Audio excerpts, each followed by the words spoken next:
Niner! Wait, let me downshift in the second gear. Niner!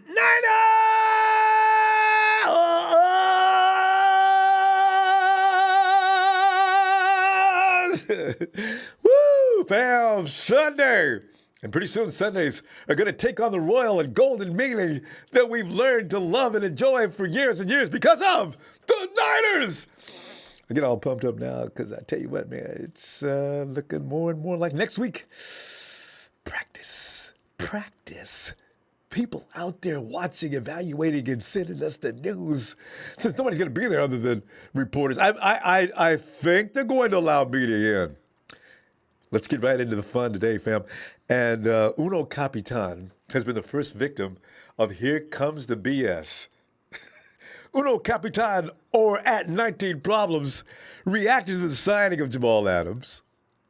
And his tweet will set the tone for today's conversation. Oh, I love this fun, man. I'm telling you. As our talented receiver responded with, yes, the Seahawks got Jamal. Y'all can stop writing me talking crazy. Debo ain't never feared a soul on that gridiron or in real life. Debo, tell them bees. What is this? Jamal Adams ain't no quarterback. This is why I've said for the whole time. You give up the 2 first-round picks. Not one. You gave up 2. And more than that even. I mean, they got a 3rd-round pick in there or something else. I mean, the Hawks went all out to get him. Okay, I get it. But did you overpay? This is going to have ramifications and repercussions down through the years that Jamal Adams cannot by himself actually equal. And you know this. The Rams have went this route. Look at them now. You couldn't put them in the lower level garbage bins. Yes, I'm talking smack because we have an organization that has people who know what they're doing. In fact, here's the thing. John Lynch has repeatedly said if there's a player available that is going to make us better, we will be looking into it, unquote. Okay, fine, that's good. Yes, please do not leave us out of any potential sweepstakes when it comes to getting players, right? Yes, of course it's right. We've witnessed those efforts time and again. Haven't always came up. In fact, I think we've only come up a couple of times. But then again, we know now what goes into these dealings, and you don't need to sit there and outbid the next damn fool sitting next to you. If he wants to give up everything he's got, kill his future, let him do it. Go back to Santa Clara, sit down, light a cigar, and say, shh, must have think my mama raised a fool. We'll deal with that.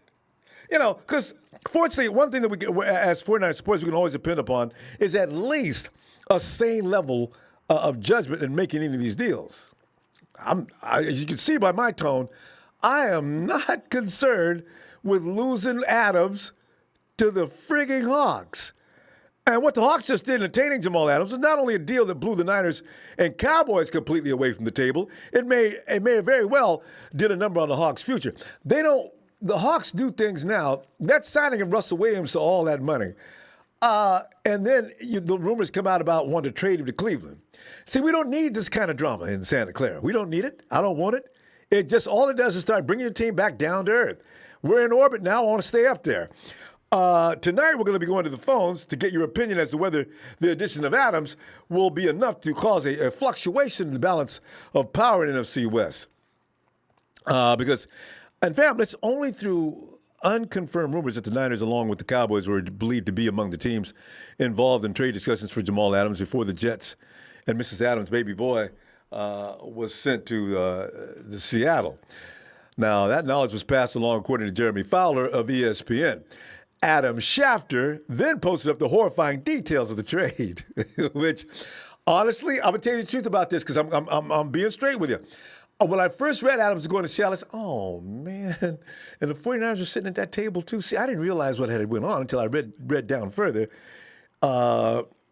Jets deal Jamal Adams and 4th-round pick in 2022. So the Jets give up a 4th-round pick along with Adams.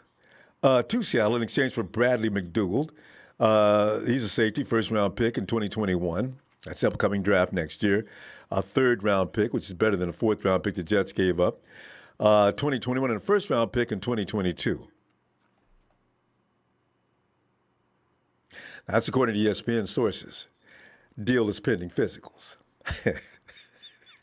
I suddenly said to myself, shh. If you and Kyle were here, man, I'd take you all to dinner, man, and treat you to dinner. Thank the Lord you didn't try to outbid the Hawks for this. We are in a situation now. We got how many players we need to re-sign next year? How much good new talent do we need to bring in as we go along? And the 49ers, fortunately, they seem to know what they're doing in the draft. Don't be getting in them bidding wars with that. Adams, as we all know, requested a trade in June and named both the Hawks and 49ers among the desired destinations. Okay. And there was another unconfirmed rumor that San Francisco had reached out to the Jets to inquire about Adams as well.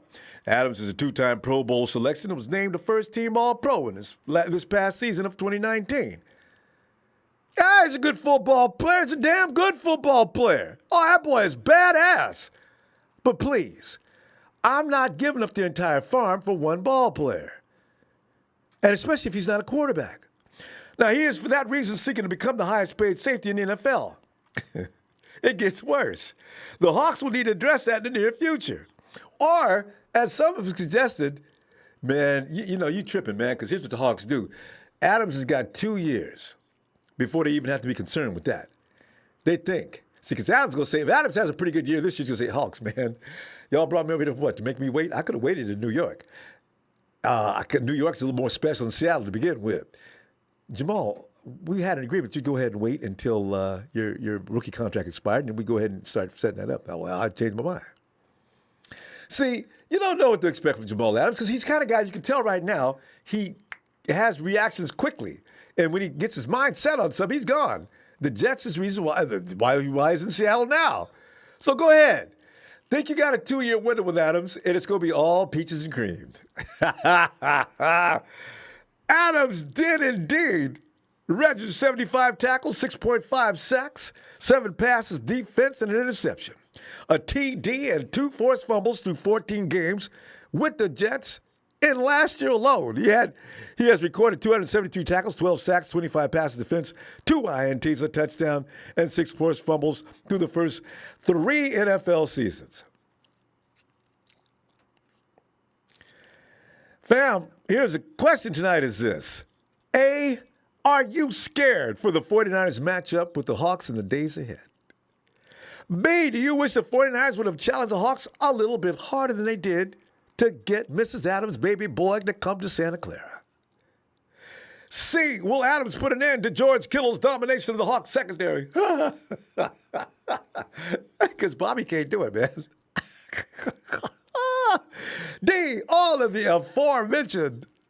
And hey, fam, also, how will this transaction affect the signing of Kwaski T? This is definitely going to have an impact. What will the impact be, though, in dealing with Kwaski T? Now his value just went up a little bit. Because quite frankly, Kwaski T was doing a substantial job, and maybe it is not necessary to upgrade to the point where it costs you a fortune, because if the same result entails, what did you do? You just paid extra money for no real difference. Now, the real difference does come, though, and if indeed Jamal Adams and the Seattle Seahawks are looking at him as they've renamed him. They tried to go down the 49ers who called him some kind of OW or DW. Fam, I tell you what, I'm convince me otherwise, but I'm saying that's BS. I would have liked to have him, but I ain't all that. I'm like Debo, man. Come on, man. Y'all got to do better than that, man. Y'all gonna bring over one man.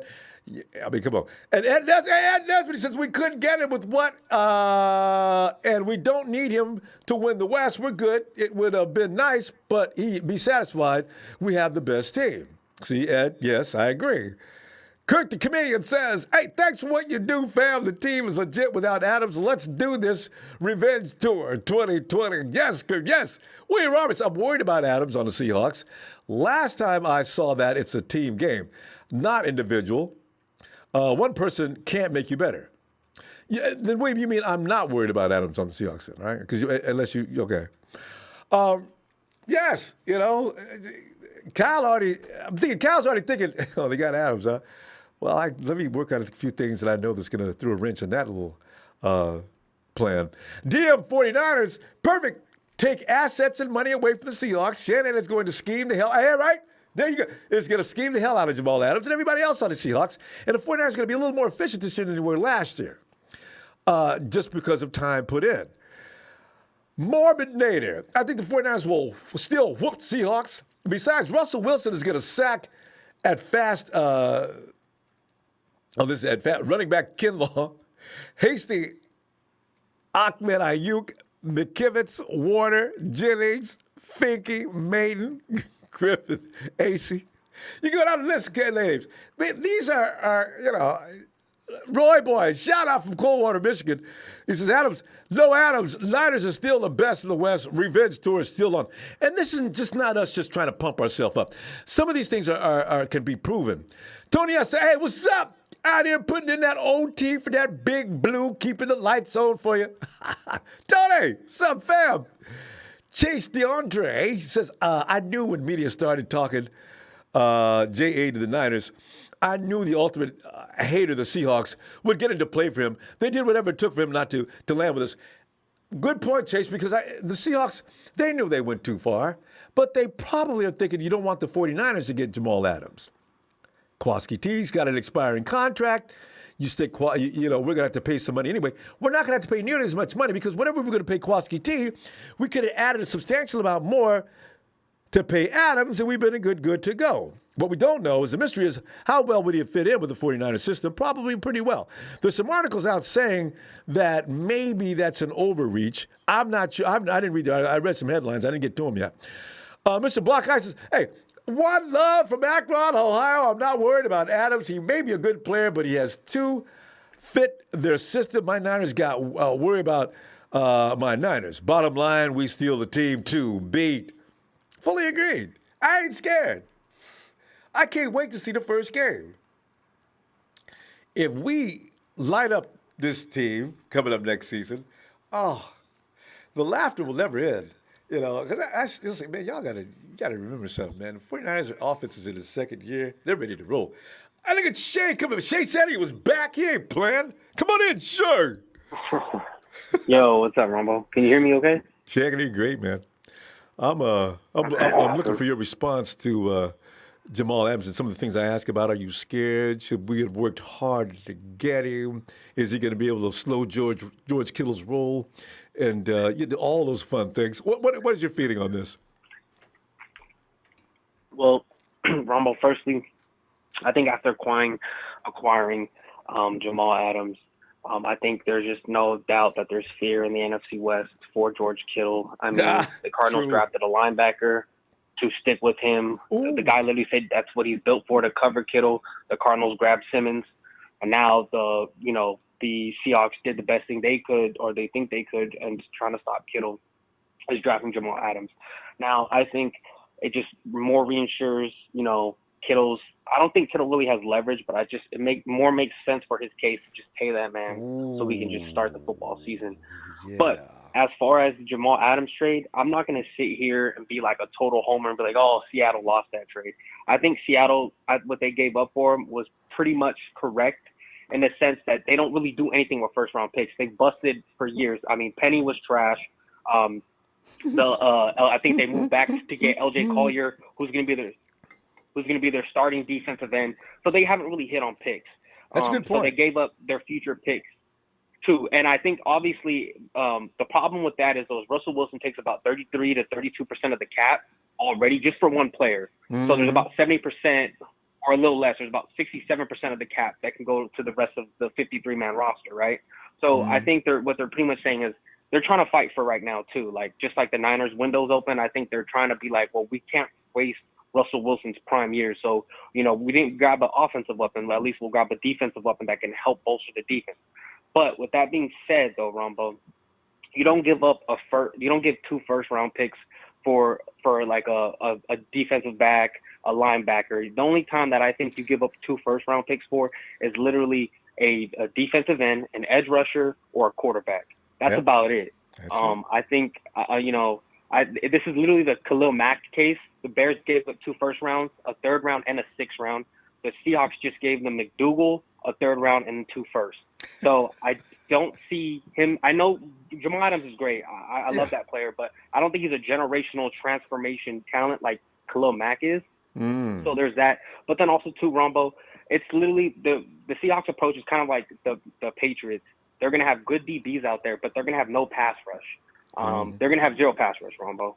And their O line has always been a problem, but Russell Wilson has always made it work with the trash O line he's always had throughout his entire career. So the problem is, I think Jimmy G's, somehow, but I think Jimmy G is gonna have a field day out there. We got Trent Williams, who's arguably the best left tackle in the game still. You know, Mike Mazzicci is getting better. We got Brunskill in the middle. I mean, I think the 49ers offense took a step forward, even though we lost Joe Staley, our heart and soul of the team. But I just think the 49ers the roster is just completely better. We have a better trench game than them, and we proved that you don't need the best DBs to have the best defense, right? Because remember, 2018, that season we were, I think, second. I mean, we were last place. I think we were 32nd in the league with turnovers from our defensive backs. We were awful, but Lily brought back the same defensive backs, right? The only thing we changed was the defensive line, got Nick Bosa, grabbed D Ford, and we were, top 2, and we weren't 2 in the league. We were top. Overnight. We were number 1. So, overnight. Shit. Exactly. So we proved that I think pass rush matters more than coverage does, because just the ability to get after our quarterback will win you football games, and we proved that, and the formula does work. So. And you also another great point about the philosophy in Seattle that you made. Seattle would rather pay more money for their defense than their offense. That's why Russell Wilson is never going to get a high-priced offensive line, and this is why Seattle is going to continue to pick from the bargain basement for other players to surround Russell Wilson with. So good point. No, you're absolutely right, though, Ronbo. It's like, do what they're doing for Mahomes. They gave Mahomes speed. Mahomes has an arm deep. Russell Wilson has a great arm. For a guy who's 5'11", he has one of the best arms in the league. He's a great deep ball thrower. He's one of the most accurate. I don't know why they won't give him speed or more talent. I know they got DK Metcalf, but you know what I'm saying? Lockett's going to be looking for an extension. You can't pay him if you're going to pay Jamal Adams. That's just not going to work, right? So you can't bring back Clowney because you're going to have to pay Jamal Adams too. Yeah. So, like I said. And even his rookie contract's not that low, Shay. He gets 7 this year, I think 9 next year. That's what I'm saying. Yeah. Exactly. Their roster still has a lot of holes, so I just still think the 49ers are a better team. But shout out to my TNT family, Will, Dre, Trey, Big Show, guys. Ronbo, again, thanks for the platform, brother. Love you. Be safe. Love you back, fam. And excellent points. Excellent points. Because you know what? You got to be careful with the homerism. And as I admit, Adams is not a bad football player by any stretch of the imagination, but I still think they gave up a hell of a lot. But Shay, good to see you, fam. That's correct. I'm looking for you. Hey, Monday Night Raw coming up. All right, see you tomorrow. Monday night, baby. We'll be back. All right, fam. Night. Yeah. Hey, and again, let me reiterate the fact that Adams is a very good football player. Would have loved to had him, but for a price that makes sense. If I go out and buy a Mustang, I'm not playing Maserati prices. All right. Hey, Dion. Ronbo, what's going on, brother?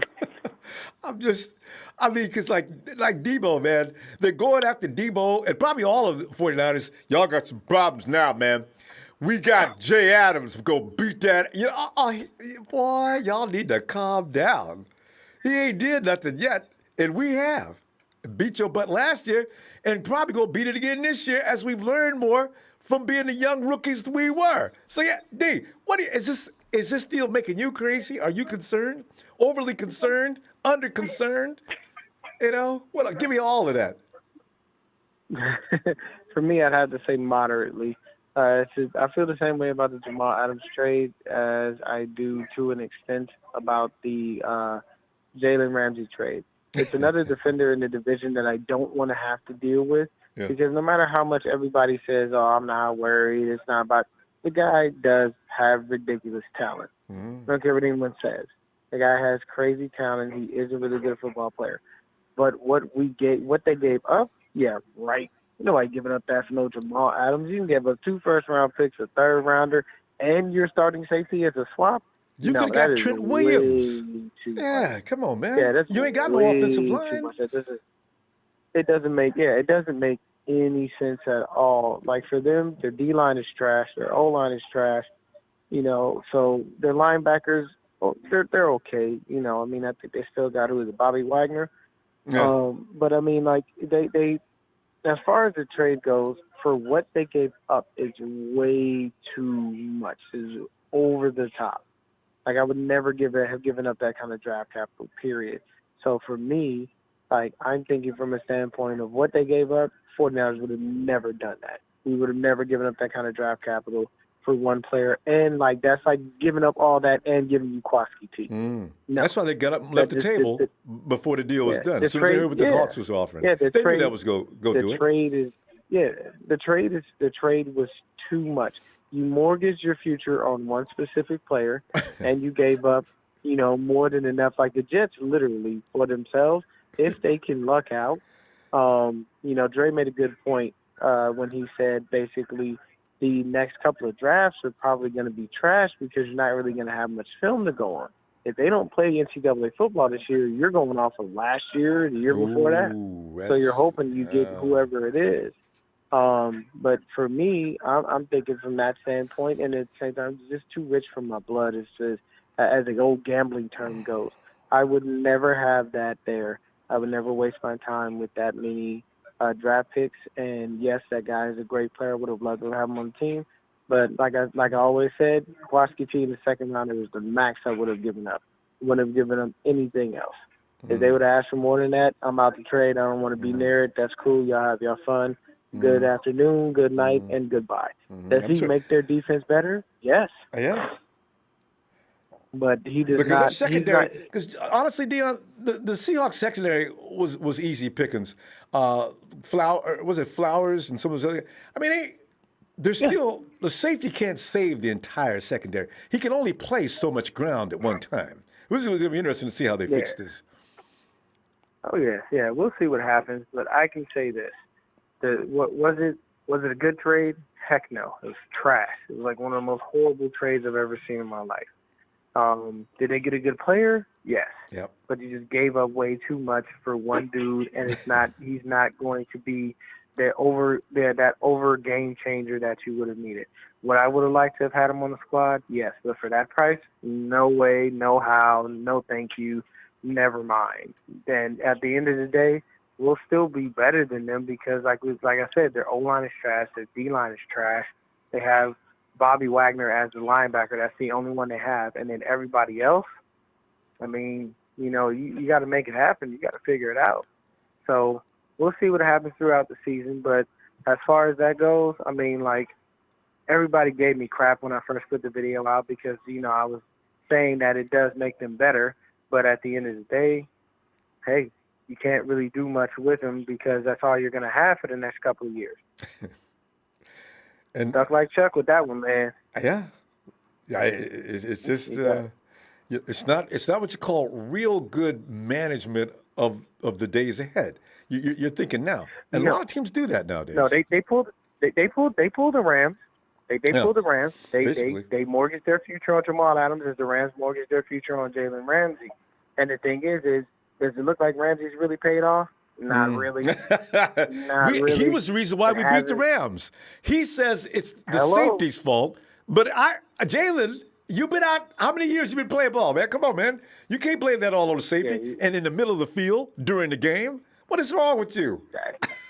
It is what it is. I mean, I don't think you'll hear excuses like that from Jamal Adams. He's not an excuse maker. It's just not who he is as far as how he plays. But at the same time, you are going to hear them go, damn, man, I wish he wouldn't have kind of gave up all those picks for this one dude because no matter how great he is, he's not going to be worth all of that. At the end of the day, those 4 or 5 players that they get, along with safety Bradley McDougal, is going to definitely compensate for more than Jamal Adams could ever hope to be. And it's like it's not taking away from his talent. Here's the thing. What if, and Russell Wilson, his time is probably about 2 more seasons of full effectiveness and being able to run away. What if a quarterback comes along and you could use 2 first-round draft picks to get him? Since the Hawks don't like to use their first-round draft picks, like Shea pointed out, if you're going to do that, why don't you use them for something that makes more sense? This is what I'm confused by. Oh, yeah. Yeah, I mean, it's not going to – I'm going to tell you right now, the thing is for Russ has been fortunate to be a mobile quarterback, but be a mobile quarterback who hasn't taken a lot of a beating as he ran. The dude's very smart when He's he good at runs that. because he gets out of bounds. He doesn't take a lot of hits. It's Not at full extremely impact. rare that you see that. Yeah. So, I mean, does he have just a couple more years left? Yes. Like somebody put up on Twitter about basically a comparison of us versus the Seahawks. And I'll be honest, Russell's better than Jimmy. Yeah, he is. He's definitely better than Jimmy. I mean, that's an obvious thing. But, I mean, at the end of the day, it's not just all about just team Jimmy. Better than us. It's not, and it's not all about just Russell. Because he can do whatever he wants. Actually, D, I beg to differ on that. Normally, the Seahawks offense, it is just about Russell.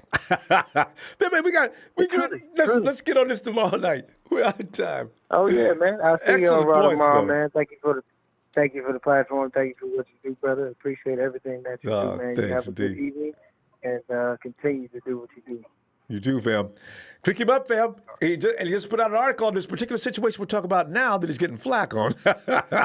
D, love you, fam. All right, see you tomorrow. Love you too, brother. Have a good day. Thanks, fam. Deion Johnson, click him up. Niners, Mags. Hey, what's up, fam? I ain't scared of no Adams. Neither are the 49ers. Yes. I can't wait this game to come up. Because for all them haha minutes we're going to get. Now, Adams could do some things. He probably will. But in the end, will Kyle use Adams and suck him into things? I can see George Kittle as a decoy while the rest of that offense just runs romp shot. Even I already know how to do that. And Shanahan will do it with more flair than I could ever even imagine. Hey, Dollar, Bill, Will. Ronbo, what's up, man? What's going on? Will, I'm glad you called because I know you are just the kind of guy that if somebody asks you if you're scared of anything, you go laugh. Will, yeah, see, because Hawks people, the media ain't saying nothing because they always have loved the Hawks since Russell Wilson arrived. Well, I know, are you concerned about the matchups coming up with the Seahawks in the very near future? Are they going to be able to now stop George, I'm Superman in disguise, Kittle? And also, do you really believe the 49ers should have sat back down to that table and said, wait a minute. You guys going to give up how many first-round picks? We'll give you our next 3 first-round picks, and we're going to throw in Kwaski T. Will, what is up with this? Go ahead. Well, shout out to my boy Dion, man, but I beg to differ. I ain't scared not one bit of the Seattle Seahawks.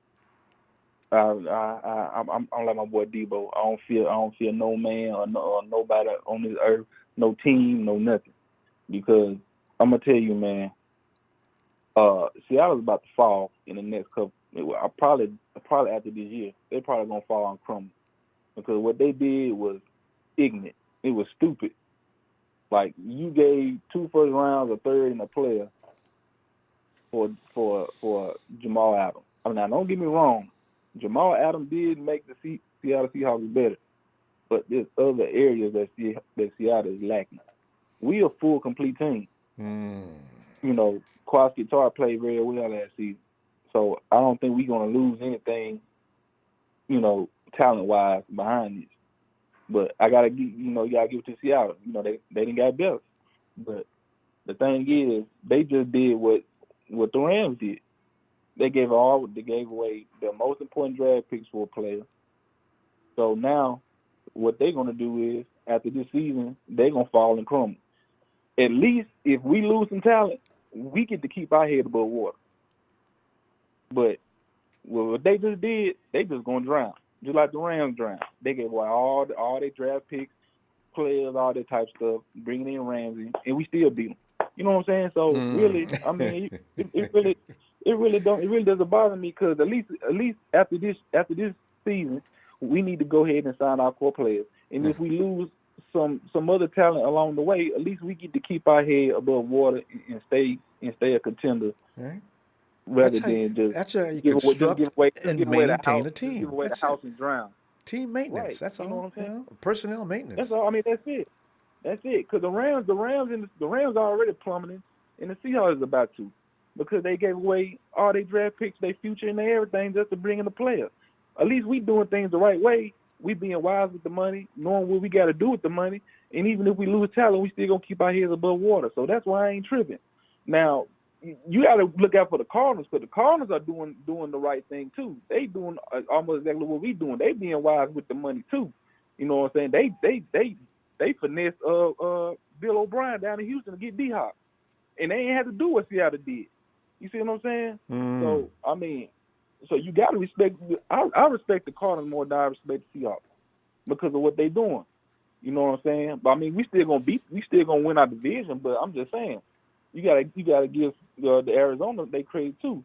But I'm just saying, look, they got Isaiah Simmons. The Cardinals got Isaiah Simmons for Kittle. Now they bring in Jamal Adams thinking they're gonna stop Kittle. They ain't gonna stop Kittle. They not.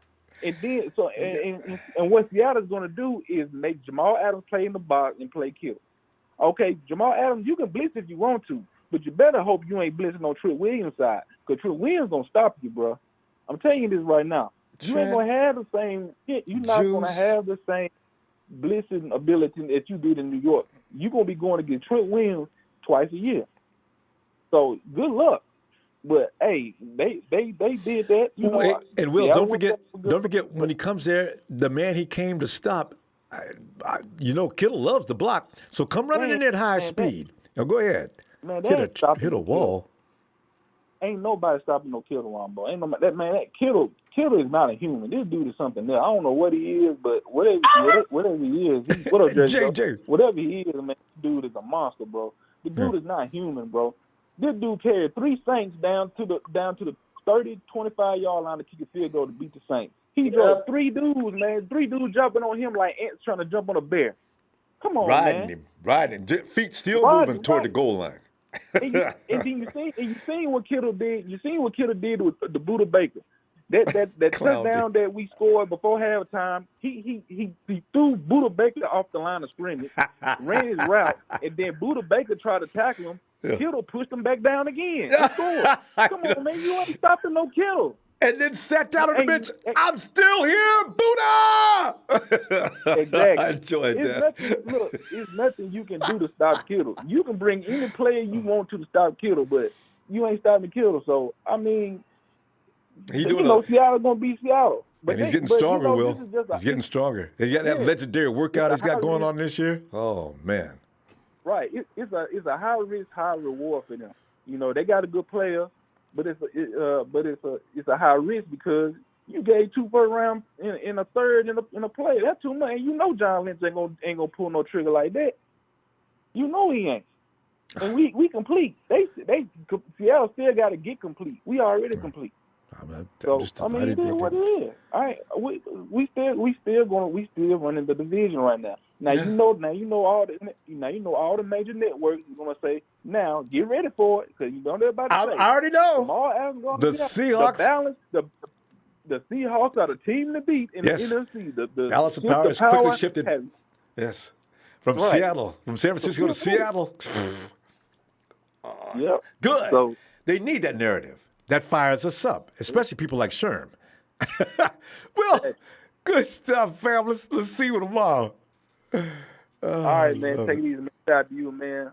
Shout out to my player partner Dre, my TNT fam, man. Trey Trez, Russo, all them guys, man. Shout out to the Ronbo Sports Fan Club, Rico, Jersey Joe, Sewell, Sheik, all them guys, man. Big Show, Super Bowl 55, Tampa Bay, Florida. It won't be the Tampa Bay Buccaneers. It'll be the San Francisco 49ers versus to be announced. All right, Ronbo. Thanks, man. And by the way, don't get the wrong idea. If you can bring a solid argument as to why the 49ers should not have exerted a little more effort in attaining Jamal Adams, bring it. Nobody's going to get mad. Well, I'm not going to get mad. I mean, some people are going to get mad. But don't be afraid to step right up. If you have legitimate reason to believe that a mistake has been made and Jamal Adams should be wearing a 49er uniform instead of a Seahawks uniform in the upcoming season, then just let's have it. I'm dying to hear any good argument for that. No problem. What we got here? Let's see. Boom. Guero Miguel. My compadre. Hey, let's go, Niners. No tengo miedo, Rambo. Guero, my dude. Man, I tell you what, thanks, fam. Hey, Kevin. Dun, dun, dun, dun, dun. Boom, boom, boom, boom, boom. Hey, Ronbo, can you hear me? Kevin, I get you loud and clear. Come on in, man. State this case. How are we're you, talking. man? I'm sorry. Go ahead. I was gonna say, how are you, man? It's been a while. Oh, fantastic! You missed a few days, didn't you? But you're a busy guy these days. Yeah, I understand. I've been moving and working. Yeah. Thanks for having me back, though. I appreciate it. No, always love to have you. You know, the Adams trade has got a lot of people shaken up. Of course, when you first hear these things, initially, all you hear about is you don't hear what took place, the agreement, or anything like that. So initially, when you hear Adams, oh God, he's on his way to the Hawks. Ah, come on, John. There was a lot of come on, John moments for a lot of people until we found out what happened, John. Thank God. But I mean, let me not sway. Kevin, your feeling on this? Well, he's an all-pro safety, so I mean, the Seahawks definitely got better for this upcoming year. True. But they have now mortgaged their future. And this is how I look at it, Ronbo.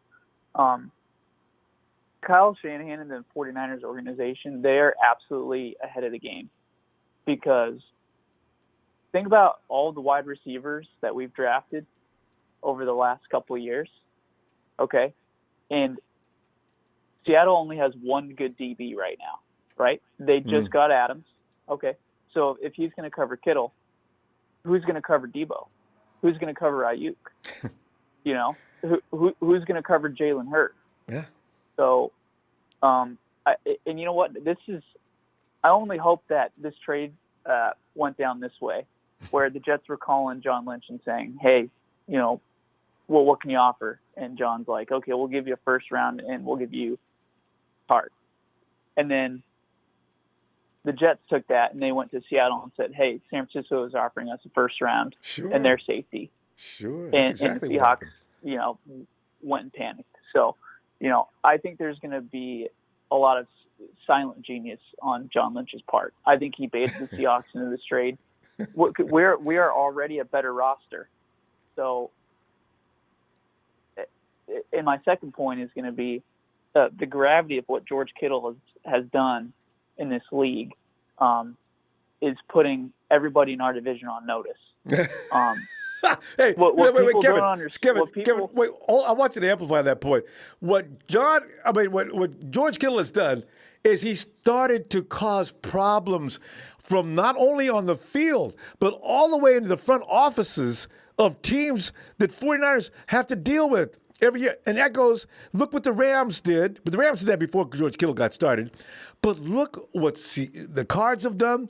Look what the Hawks have now done. It's comical what teams are doing now, trying to stop George Kittle and the 49ers.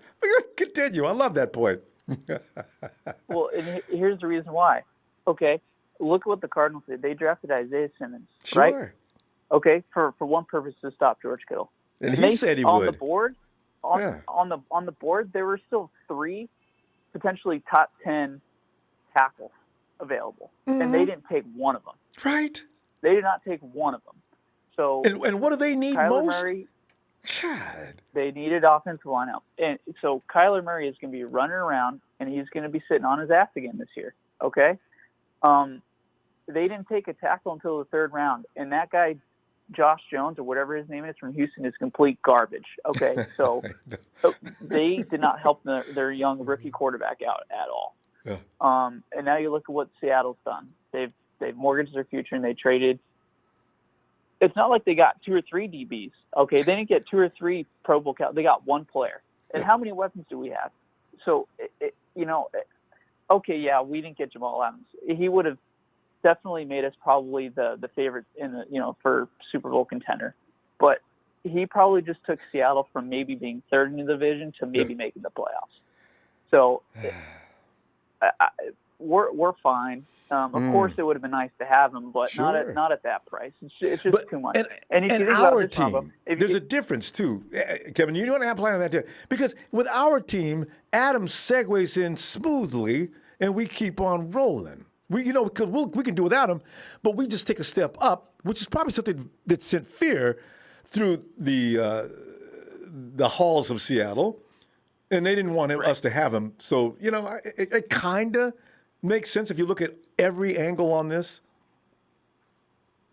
Right. I mean, and Ronbo, what are you going to do now? You don't have any first-round picks over the next couple of years, right? So our receivers are going to be developing. They're going to be getting better. And they're not going to have any picks to fill their holes on the defensive side. Or to use for other trades. Yeah. Correct. So I don't want to say it was a dumb trade by Seattle because they did get an all-pro safety. However, for that price and where we are right now, I think we're going to be fine. And I cannot wait to see Seattle this year because they just released their backup center. And, I don't know what they're going to do, but Kinlaw is going to be a freight train coming at them. And I actually love that Seattle got him because it was a desperation move, and everybody knows it. Yeah. So I think we played them, and we're making them look stupid. So that's what I have to say about that. Oh God! And now if Clowney doesn't come back, and as Shea pointed out early on, the secondary efficiency is usually predicated on how well that frontline defense is doing. Now, you don't have Clowney, and somebody put a stat up there. Clowney pretty much was responsible for most of the pressures on the quarterback last year. Now, you take him out of this picture, and the equation now becomes really scary, and there's nothing to substantiate going after a secondary player that hard with the frontline defense is going to be a little weaker. Kev, I don't know how you feel about that, but if I had to make a choice between getting Clowney and getting Adams, I'm thinking it's going to cost a little less to get Clowney, and my frontline defense is going to be a little better, and my secondary may not have to work as hard.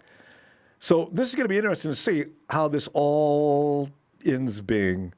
How are they going to look at it at the end of the year, making evaluations? I can't wait. Exactly, Ronbo. And you know what? That first caller, so far, I mean, I think that's been the best call tonight. The first caller hit the nail on the head on every single point.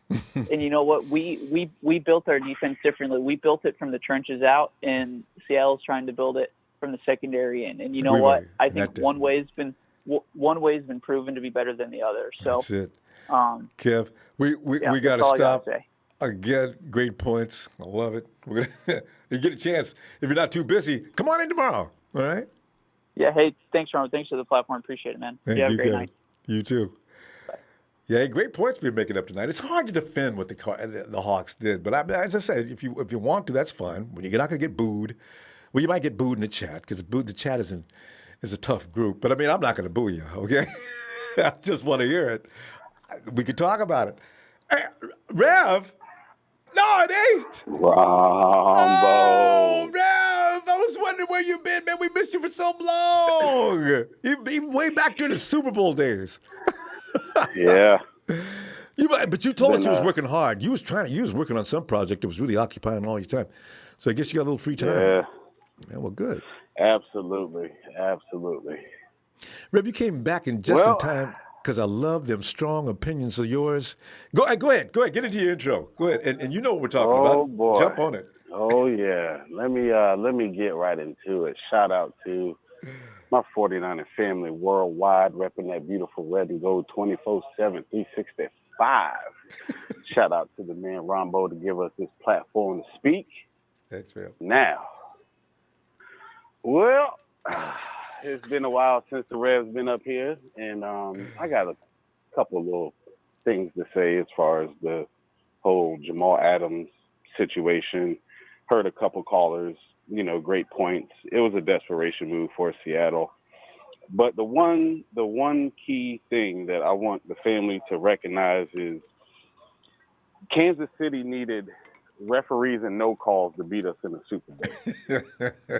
Good point. Teams doubted us all season long. Everybody said the Niners couldn't do this, couldn't do that. But yet, we went out there and we played. I mean, we get so much hate. Jimmy G can't do this. 49ers can't do that. But yet, we went out there and did it. You know, I've heard a lot of Los Angeles lamb chops, so y'all nothing, nobody's, blah, blah, blah. But yet, you know, we smacked you twice. So, you know, Seattle, we came back, our Achilles heel, our arch nemesis. We beat them. When we beat them in Seattle to take the division, that was the shining moment for us. And to stop them the way that we stopped them, it pisses Seattle fans off. And I love it. Yeah. I love it. You know, you keep doubting our team from the media to, you know, haters and this, that, and the third. Y'all, they just give us fuel. You don't understand. It gives us fuel to go out here and to compete and to play. And, you know, we don't worry too much about all the hype because we are a team. There's a difference amongst us and the other teams in this league. We are a team. We don't worry about individual stats. You know, we go out and we go ball. We smack you right in the mouth. We put our helmet on the same way. We put our pads on the same way. But we coming out to play. So, you know, as far as the Seahawks getting Adams, okay, cool. Yeah, all right, whatever. Next. That's how we're looking at it. Next. That's it. Like, it don't – we strike fear into the NFL. Mm-hmm. We do. Look what they're doing. And it's been proven. They're just hustling around, stumbling over things, breaking things, and tearing stuff up, trying to get better. And all we're doing is sitting here just, you know, taking it game by game, day by day, practice by practice. And we know what it takes. That's why I don't even fret into all the Niners can't do blah, blah, blah, blah, blah. Yeah, okay. Well, snap that ball, watch what happens. So, but, you know, Ronbo, we're going to make something happen this year. The Super Bowl hurt. It hurt. Yeah, painful. It hurt, but we're over it. But we're over it. You know what I'm saying? Like, come back next year, come back stronger. Like, I've been watching the videos of George Kittle out there working out, all the boys putting in work, Kendrick Bourne out there putting in work, Jimmy out there putting in work. Yo, we got this. I ain't worrying about it. Besides, we're the defending NFC champions. We're the defending NFC West champions. There you go. We're not scared of anybody. So, but y'all know how we do it. You know what I'm saying? The Revs been out for a while, but I'm back. You know, I hope everybody is safe amongst all this madness and this COVID. Just prayers and thoughts to everybody out there. Just be safe. And y'all know how we do it. You know what I'm saying? We're Niners for life. You know what I mean? Niners for life. Red and gold. Right. That's what we do. Ronbo, I appreciate the time, my brother. Thank you so much. And yes. What's up? Delighted to hear from you again. It's refreshing to hear you come on in here today. Wow. Oh yeah. The Rev is back. You know, Rev just been working hard and you know, just trying to handle stuff. But hey, y'all my fam. I think about y'all always. I still listen to the show every day. So when I got time, you know, speak to the fam. Y'all know how we do it. In order to be the man, you gotta beat the man. Woo! Man, making a return. Ronbo. Thanks, bro. Y'all be safe out there. You too, right, fam. Night. Oh, God. Hey, Rebel D, I see you. Thanks, fam. He said, I don't really think we needed Jamal. We already have damn good safeties, and go Niners, you know. It's like, but one thing I want to say, Trey, about Joe Staley against Chubb, and you know, one thing, and somebody pointed out there, Staley left at the right time. He was no longer Joe Staley, because if Joe Staley in his prime, uninjured, Clowney wouldn't have had a prayer, and Chubb, he got handled just like everybody else Staley's handled. But now, all right. See, boy, I like about that Trent Williams over there now waiting on to be coming running around that corner thinking he going to cause some damage. Shh, man. Oh, my, bang, bang. Take the batteries out your clocks and throw your watches in the garbage. You know what time it is when you hear that bang, bang. What's good, Ronbo? Mel, it's all good. You know, when I hear about the 49ers involved in a blockbuster deal involving a sweepstakes to pick up a certain player, I always temper my expectation because we've seen us not get those players on numerous occasions.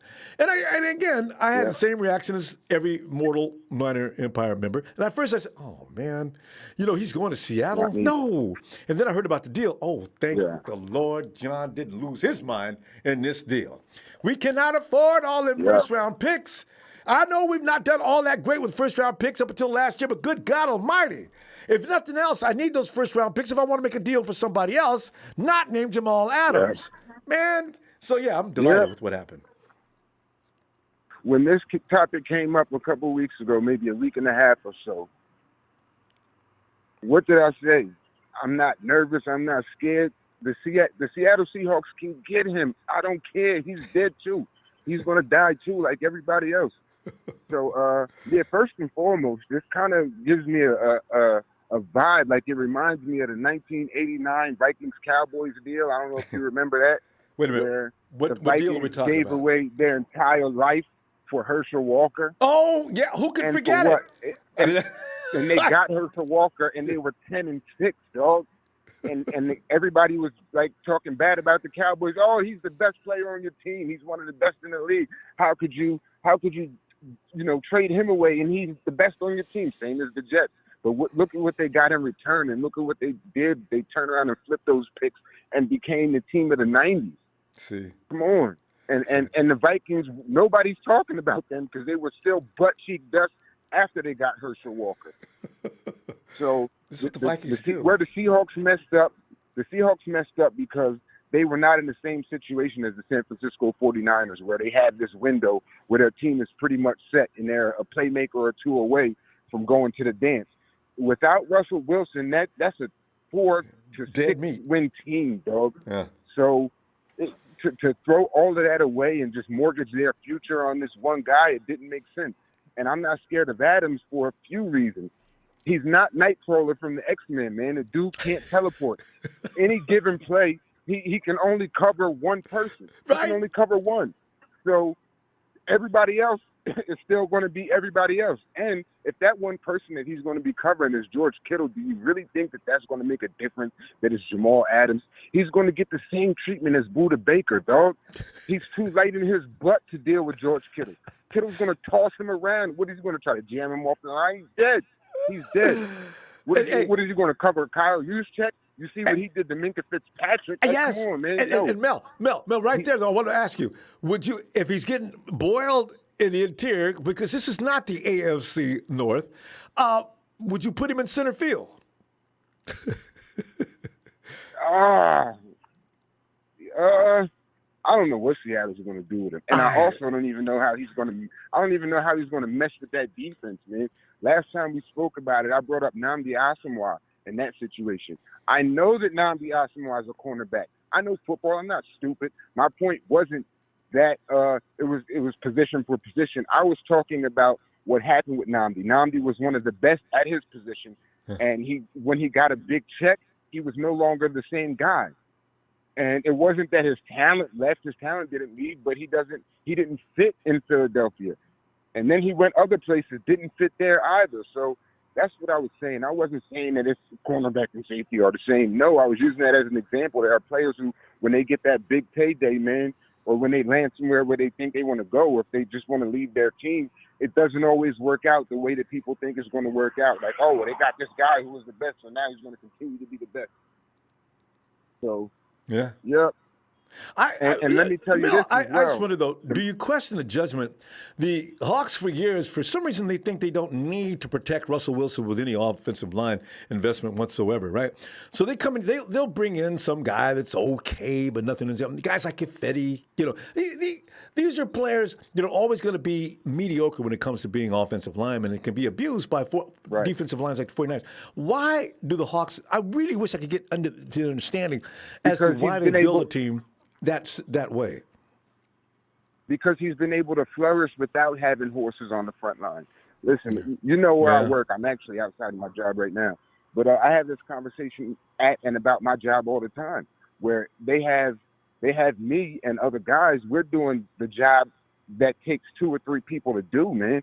Mm. But we get it done. So do you think they're going to actually add people on here that when they see now, well, we don't really need them? Yeah, it's really tough on these guys, and they're doing the job with 2 and 3 people, but we don't really need it. So that's the way they're kind of looking at Russell. Yeah, it would be good to get him a line, but look, he can still flourish without it because he's mobile. He can move. He can get out of the pocket. He can make things happen. So we're going to We'll spend spend this our money on other the places. defense. We don't really need to protect him. Right. Yep. But But see, yeah, so let me tell you they this don't right have now. that defensive line anymore. So At you're the going to go ahead moment- and build all that money in the secondary. This is going to be funny. We'll see. Right. At the moment that the Seahawks start to lose a little bit, Adams is going to get PTSD of losing in New Jersey. He's going to get PTSD, and he's going to start to have some of the same problems, man. He's going to be talking about Carolyn a little bit. You mark my words. He's going to be pointing fingers. Yeah. You He saw is who was that? type. Jalen Ramsey couldn't wait to point the finger at the young ball when he got torched when we played him the second time. That's what it's going to be, man. In the middle And I of the wouldn't be field. You surprised. couldn't take that to the I wouldn't sideline? be surprised. Oh. Right. I wouldn't be surprised if this was all a chess move by Lynch and Shanahan to get Seattle to do something stupid like this and just throw it all away. Oh, I wouldn't be surprised. masterful performance Yeah. if so. No doubt. We'll find out. Everybody who is kind of panicking, man, just remember the 1989 Minnesota Vikings and the Dallas Cowboys. Don't put all your eggs in one basket like that. That's too scary. Mel, good stuff. I always love it. You always bring something different to the table that you gotta listen to. Fam, hey, Mel, I'm gonna see you tomorrow, man. No all doubt. right? Yes, Good sir. stuff. Yeah, Seattle's dead, man. Everybody's dead. Oh God, I love Talk them out. it. Night, Mel. Talk them out. I'm done. God. I gotta get to that article Mel's talking about too, that doctor. All right. Hey, Alex! Good, Alex. Glad you got in there tonight. Because I'd love to hear your perspective on why in the world Adams is a great football player, and there are some that it's sent to chill through, and you sit there. But this is again, we're so used to being mediocre down from 2013, 2014, up until last year, that we still have fear of inferior products coming in and beating us. And Jamal Adams rekindled that flame, you know? But Alex, I wonder, Alex, where are you at on this thing? All right, man. So let's look at the reason why Seattle went after Jamal Adams. They got to beat us. You know, we already know they're going to put him up to stop our run game and to try and stop Kittle. And what you got to look at is we have the best coach possible for teams having these individually great players, because Kyle Shanahan attacks who you have with your personnel first, and then attacks you how that applies to your scheme second. You know, how that applies to responsibilities within the defense. And that's why Kyle Shanahan has a history of success. He doesn't just go say, hey, they run a 4-3, so we got to do it this way. No, he gets deeper into it, and he gets more detailed with it, to the point where he understands how you are going to play, and then he calls a play according to that. You know, and obviously he's great at that. But what Alex is referring to is the fact that Kyle Shanahan knows the defense probably as well as anybody on the other side of the field, DC. Go ahead, Alex. Exactly. And, you know, as far as our most recent history with Seattle, we beat them last year without Tart, without Quan, without Ron Blair, without Richburg, and without Mike Person. That game alone, Raheem Mostert only got 10 carries. I mean, granted, they were, carries, but we beat them without everything on all cylinders. And we got better in this offseason. You know what I mean? So they, in my eyes, the Seattle Seahawks are kind of playing checkers, and the Niners are sitting back playing chess, because last year on October, 15th, Jalen Ramsey was traded to the Rams. Well, guess what? Literally 1 week later, who we go out and get? Emmanuel Sanders. So And hey, you know, it's like the Niners. hey, don't leave it out. And who burnt Jamal Adams as he was screaming at his kid out there in the middle of the field for that touchdown? It was Sanders. Exactly. Oh, the anti-Ramsey. So, you know, the Niners have always played chess with the division, you know, overall. Like, they go out and get Jimmy G because he's going to bring stability to the franchise at our QB position overall. You know, that's against anybody. Yep. You know, we know that Lynch says we get to the playoffs by winning our division. Yeah. So, you know, we understand that. We got to put all that together. But we didn't go out and try to get a new cornerback to you know, take over for Sherman or something like that. We didn't even look at them in the draft. Apparently, you know, with the way it looks, that wasn't even a concern for us. And they resharpened our best tool, which is our front four leading into our front seven. And in my eye, you know, I know this is going to sound maybe a little bit crazy, but I think that the Niners are playing another chess move, and we do have 1 year cap money to get Jadeveon Clowney here and to use their own player against I thought about that.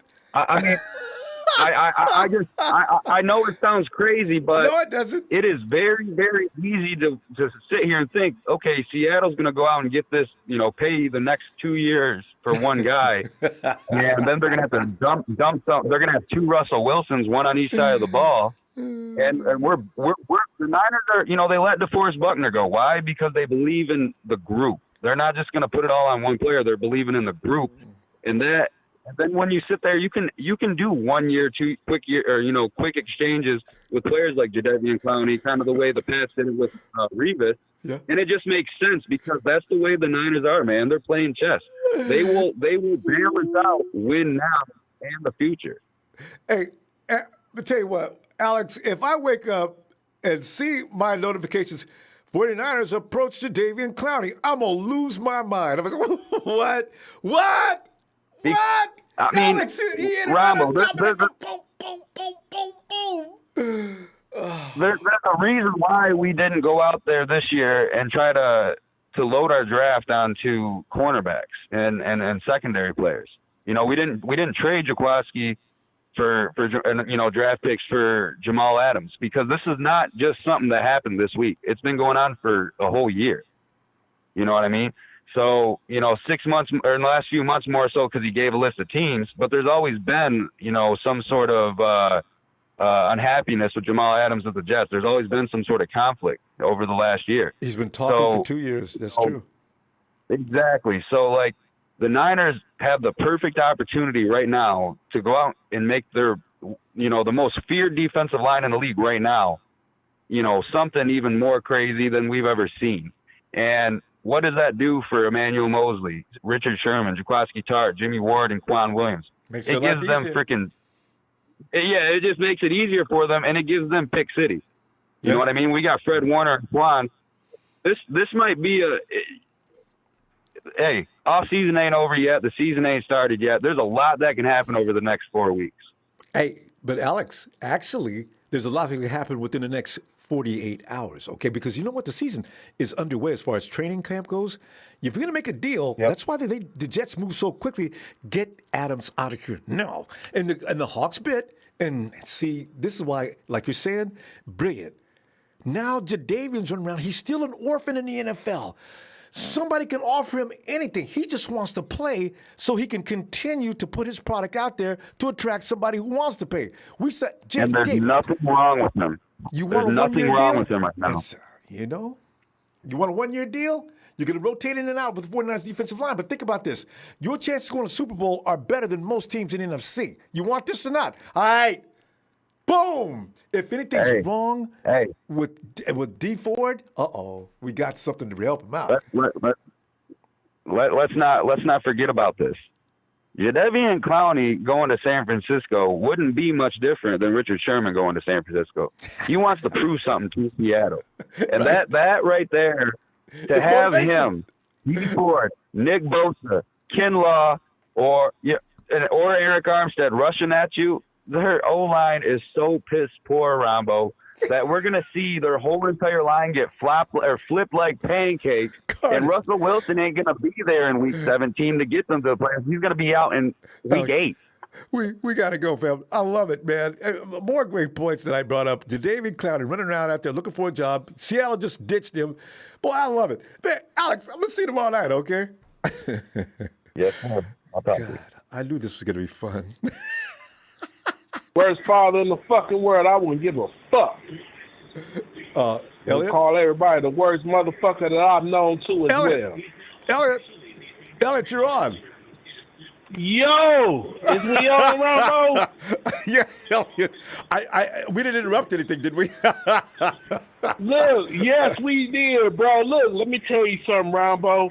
No matter how bad my days are going, no matter what's going on in my life, I swear to God, I love the fact that I can talk to you because they ain't got nothing to do with what's going on in my life. And, man, I get to talk about something that I love the most. There you go. Our fucking 49ers, bro. Yeah. All right. Elliot, please calm down, though, because children I'm are listening. going to calm down, bro. Talk Thanks, to me and E. tell me what you need me to talk about. Elliot, tonight, man, it's all about the Hawks just picked up what they think is going to be an equalizer. I mean, they may not be thinking about it, but they think they've helped themselves out in order to stop the 49ers, George Kittle and everything else. Jamal Adams is now, if you haven't heard, he is now a Seahawk. And the conversation is going to come up, Elliot, between now and tomorrow, if it hasn't already. Have the Seahawks done enough to move the balance of power out of San Francisco and into Seattle? Your feeling on All Jamal right. Adams? So with that being said, absolutely not. They need way more than a safety to help them out. They need cornerbacks. They need fresh linebackers. They need fresh linemen. And they need to sign Clowney if they're going to keep him, if anything, to have a chance at being someone who is, look, I would say this, though, no. I'm going to say this, though. The Seahawks are the team that I will always say are the most thorn in our side. No matter how much, look, we probably want to beat them the most by the most points at any season, at any time we played them. But we haven't. So with that being said, go ahead. Can I get you to lower the volume on your TV a little bit? Because it's getting into your conversation. Hold on one second. All right. Can you hear me now? I can hear you. I can still hear your TV though. Are you at home or where are you? Are you outside? Yeah, I'm watching these cotton picking playoffs. Let me see if you lower that volume. Let me turn this off. There you go. All right, just can you hear me now? Am I a little better? It's a little better. It's still there, but right. Okay. Go ahead. No, I got the wrong controller. Hold on. Give me 30 seconds or less. All right, can you hear me now? Oh, yeah. I can hear you the whole time. I can hear that. Elliot, by the way, I want to add to what I was saying, though. They also gave up 2 first-round picks and a third-round pick. So they got 2 first-round picks. For the next 2 years, they got no first pick. And they got a third-round pick they gave away, along with McDougal, one of their players. So they just loaded up the Jets' basket and got Jamal Adams, and that's it. Man, great for us. Because at the end of the day, the Seahawks is the only team that is a thorn in our biggest side, man. They're the biggest thorn in our side. I'm quite sure that's the only team that we probably wanted to beat by 30, 40, 50 points in a game, and we have not been able to do. That is the only team, and that's because of great coaching, a great organization. Let's not sit up here and act like they're not. They are, man. They do what they got to do. They're a team that knows how to take advantage of situations. And last year we lost due to the field goal kicker in the first game. And granted, I'm not going to use players missing because that's where the NFL is. The second game, though, the call that I'll never get over for the rest of my life was that flag they threw on a play. The Garland, I think, was downfield. 30 yards or 40 yards of real estate between him and what took place in the line of scrimmage, and the ref threw a flag and gave the ball back to the Hawks, and the 49ers had made the stop. Now that changes All I'ma say momentum. to that- I couldn't believe it. I nearly passed that out. does. That happens. Absolutely does, Rombo. It absolutely happens in does. Seattle that absolutely all does. the But time. the only thing. Oh, The only thing that I could say to that game is that what you're talking about is we got away with pass interference with Warner. Say what y'all want, but we got away with that. it has become a matter of opinion. We got away Yeah. with that, bro. We got away with that. That was the makeup call. So, and we won that game. Listen, if we got that pass interference call, we'd have been in trouble. But because we didn't, we got away with that. Look, they made up. We got what we wanted. All I can do is say, let that game be the past, be as what it was. At the end of the day, the Seahawks are the thorn in our side that we would love to beat by 50 plus or more points. But we have not been able to do it. And I'm going to go with this. Listen, you're right. We don't want to use the excuse of, oh, we didn't have this and that third player. But that is the truth, though, Ronbo. We didn't have Kittle. We didn't have our receiver, which was Sanders. I promise you, with those players, and more we beat importantly, the crap out of them. Oh yeah, and more importantly, we didn't have Robbie Gould, who would have iced that game. You know, so And this, that yeah. too. Yeah. We had a That's rookie cotton picking dude who missed from 50 plus. Look, Well, we wasn't that got long. our players. We beat them. Yeah. It's not even a situation of how we had to go down to the wire with them at the last game had we had our players. So, like you say, I don't want to use that as an excuse, but it's the truth, though. We have our players. As long as we got our players, we're beating the smithereens off them. I'm not afraid of Adams, but I will say he will help them. Oh yeah, he's a better player than what they had, no doubt. But that was. But a I'm not mad heavy we price. didn't get him. I'm not mad we didn't get him. All right. Because when we do all that to get Ward for, who we pay him all this money for just to get a guy like him for? There you If go. we're not going to trade him at the end of the day. Elliot, good stuff, fam. I love the emotion too. Elliot, we got to go though. All Let me see right. you tomorrow night. All right. I'm glad to hear you're going to be on tomorrow, man. Listen, No, Monday night. I need to talk. I need to continue talking to you. So I'm All right, going to be Phil. here tomorrow, and we're going to have a good time as we always do, man. Love you. Love the show. Continue to stay healthy and have a good one. All right, bro? Thanks. Hey, love you back, fam. And I'll be here for you tomorrow night too. All right. Night E. Thanks, That's Elliot. thanks for that. All right. Have a good one. You too. Night. Yes. Well, I just say, because Adams, I'm looking forward to what adjustments and how he reshapes that defense. So I can't wait to see what happens. But I'm more excited about the 49er offense that's going to be firing pretty much on all cylinders this year after having a full year under Shanahan, and the key pieces are in place. Can't wait. You're going to see a much different offense this year, probably unlike you're not going to believe what you're going to see. Hey, Phil, Dave, chill. Hey, Ronbo. Phil, come on in, man, and because we're going over the deal that Well, we were involved in. here's my 2 cents. Jamal Adams is a good box safety, He's not a free safety. Box safeties are less valuable than free safeties. Let's put it that way. And he'll help them against the run. He'll blitz occasionally, but his cover skills are questionable. He's not that much better than Jakar Tart. So are you trading 2 first-rounders plus giving up Jakarski for And that would mean you give at least Jamal Adams? one first-round pick for they're not. Klosky then. Yeah. God. I tell you, we're in much better shape. This is a panic trade. They have no solution to George Kittle, and that's why Isaiah Simmons went to Arizona. That's why they're going with Jamal Adams in Seattle. Yeah. This is a panic thing. Yeah. They have no answer for George Kittle, and they still don't. Yeah. All right? Kittle, that's why he's George these Kittle. guys, they still don't.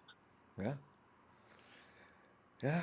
And I tell you what, we traded a 3rd-round draft choice for Trent Williams. And he's, I'm telling you, Trent Williams will be better than Joe Staley. I love Joe. I do too. But he is we have to admit it, though.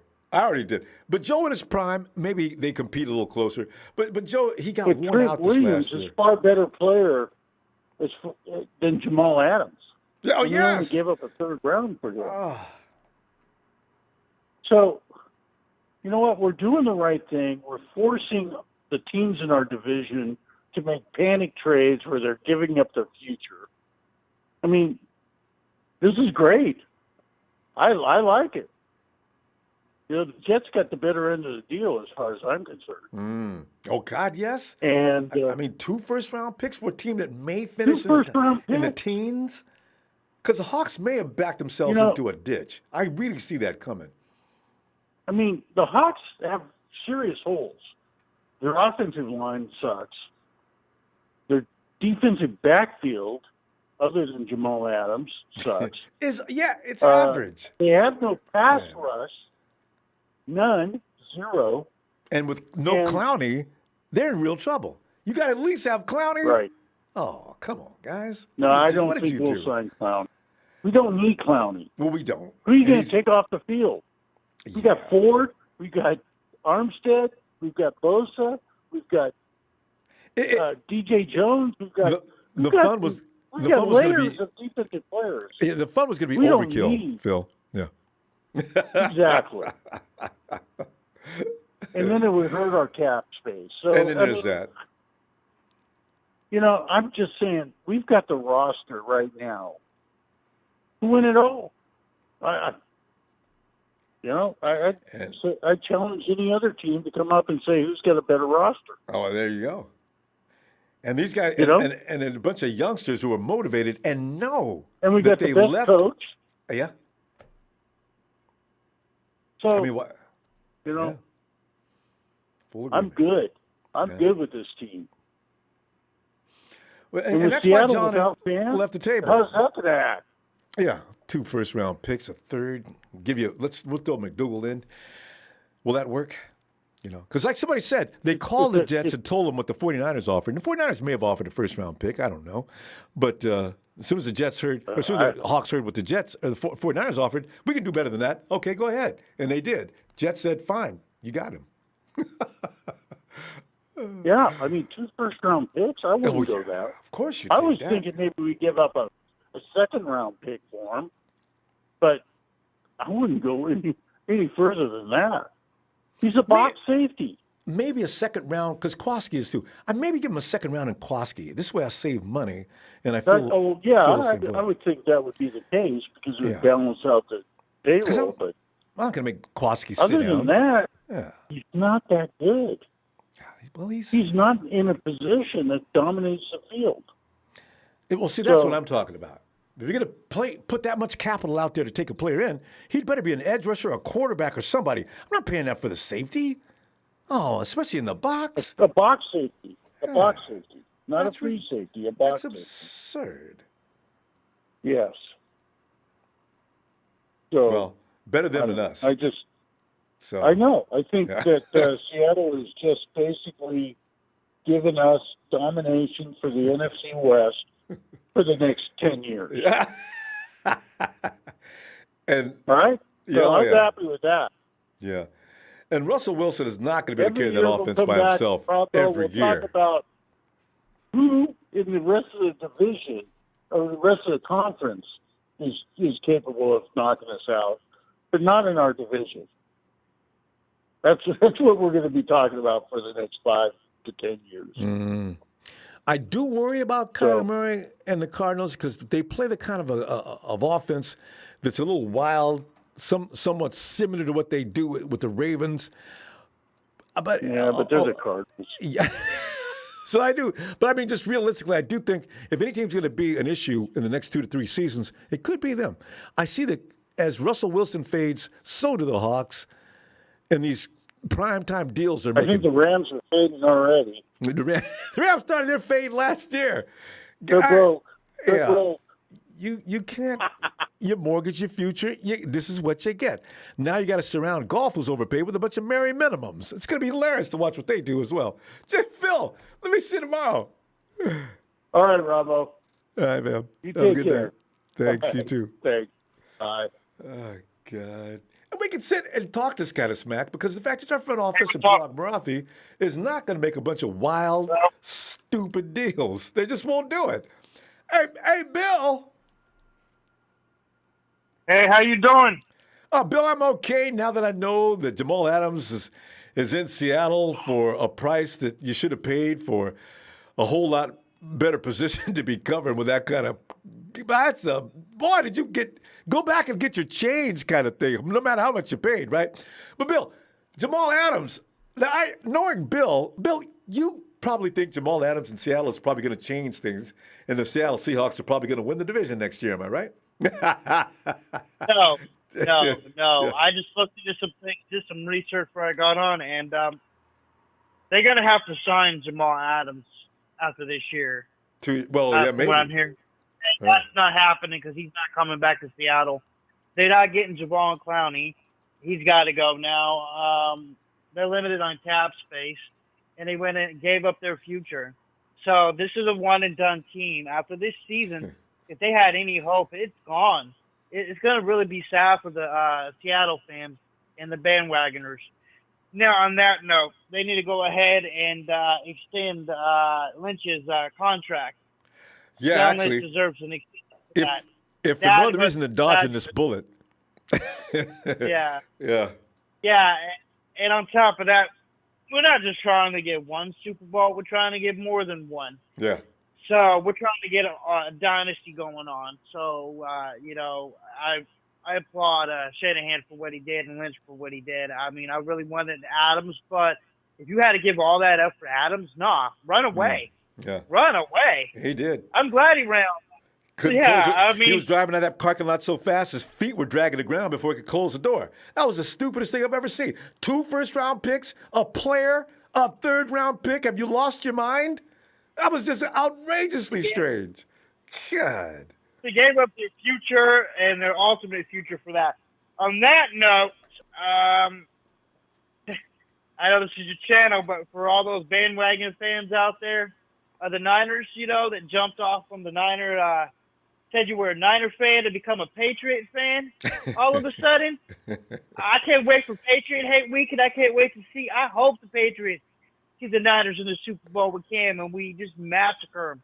So you could go ahead and, see, hey, I was a Niner fan, and I jumped on the Patriot bandwagon, and you Patriots lost to the team that made it. Bill, one question. You ran into people that have stopped being 49 fans to be Patriots. The Patriots just got rid of Tom Brady. Why would people gravitate toward the I didn't run into somebody. He's a guy that was on YouTube that got mad at the TTC and jumped off the 49ers and dogged all the Niner Nation. He said, all the Niner Nation, all the Niner Empire. He's sick of them. He don't like us. And he said he dogged our 49ers, said that the Niners suck. They can't ever win a game. And that he's going to get on with a real team that knows how to win and is going to win another Super Bowl. So he ripped his Niner jersey off and put on a Patriot hat. His name's Bully Badass. You want to know? Bully Badass. I'm going to call you out. That's pretty special. I mean, if I'm going to go bandwagon, I'm not going to pick the Patriots. That's pretty bizarre. But anyway, to each his own. Okay. But anyway, Bill, back to the business of Jamal. You don't believe me? Look him up on YouTube. Bully Badass. I want a Niner shout out. You said Bully or Billy? Bully Badass. Because there is a Billy Badass. Bully. He's a 49ers fan. Okay. No, Billy would never do He's this. trying to mimic Billy, I'm sorry, man. I'm just saying. What? Yeah, I know you wouldn't do that. All right, but go ahead. Anyway, hey, but give me some more as far as what do you think? How is this going to affect the games between the 49ers now that they've got the man known as Jamal over in Seattle? Do we need to be concerned? Is he going to be the guy, the answer, as every team is looking for, to stop George Kittle? I love the thought of it. No. Get it, George Kittle. No, We gotta stop him. Gotta go. If anything, it's going to help us win more. because they're going to have to put him and a couple people on George, and that's going to open up the pocket. We got more than just George Kittle on our team. That's what I can understand. People don't understand. This So team's I not think just it's George going to Kittle. be Seattle's doom. All they did was hinder us from getting him maybe a couple years, but he'll eventually be a 49er, I believe.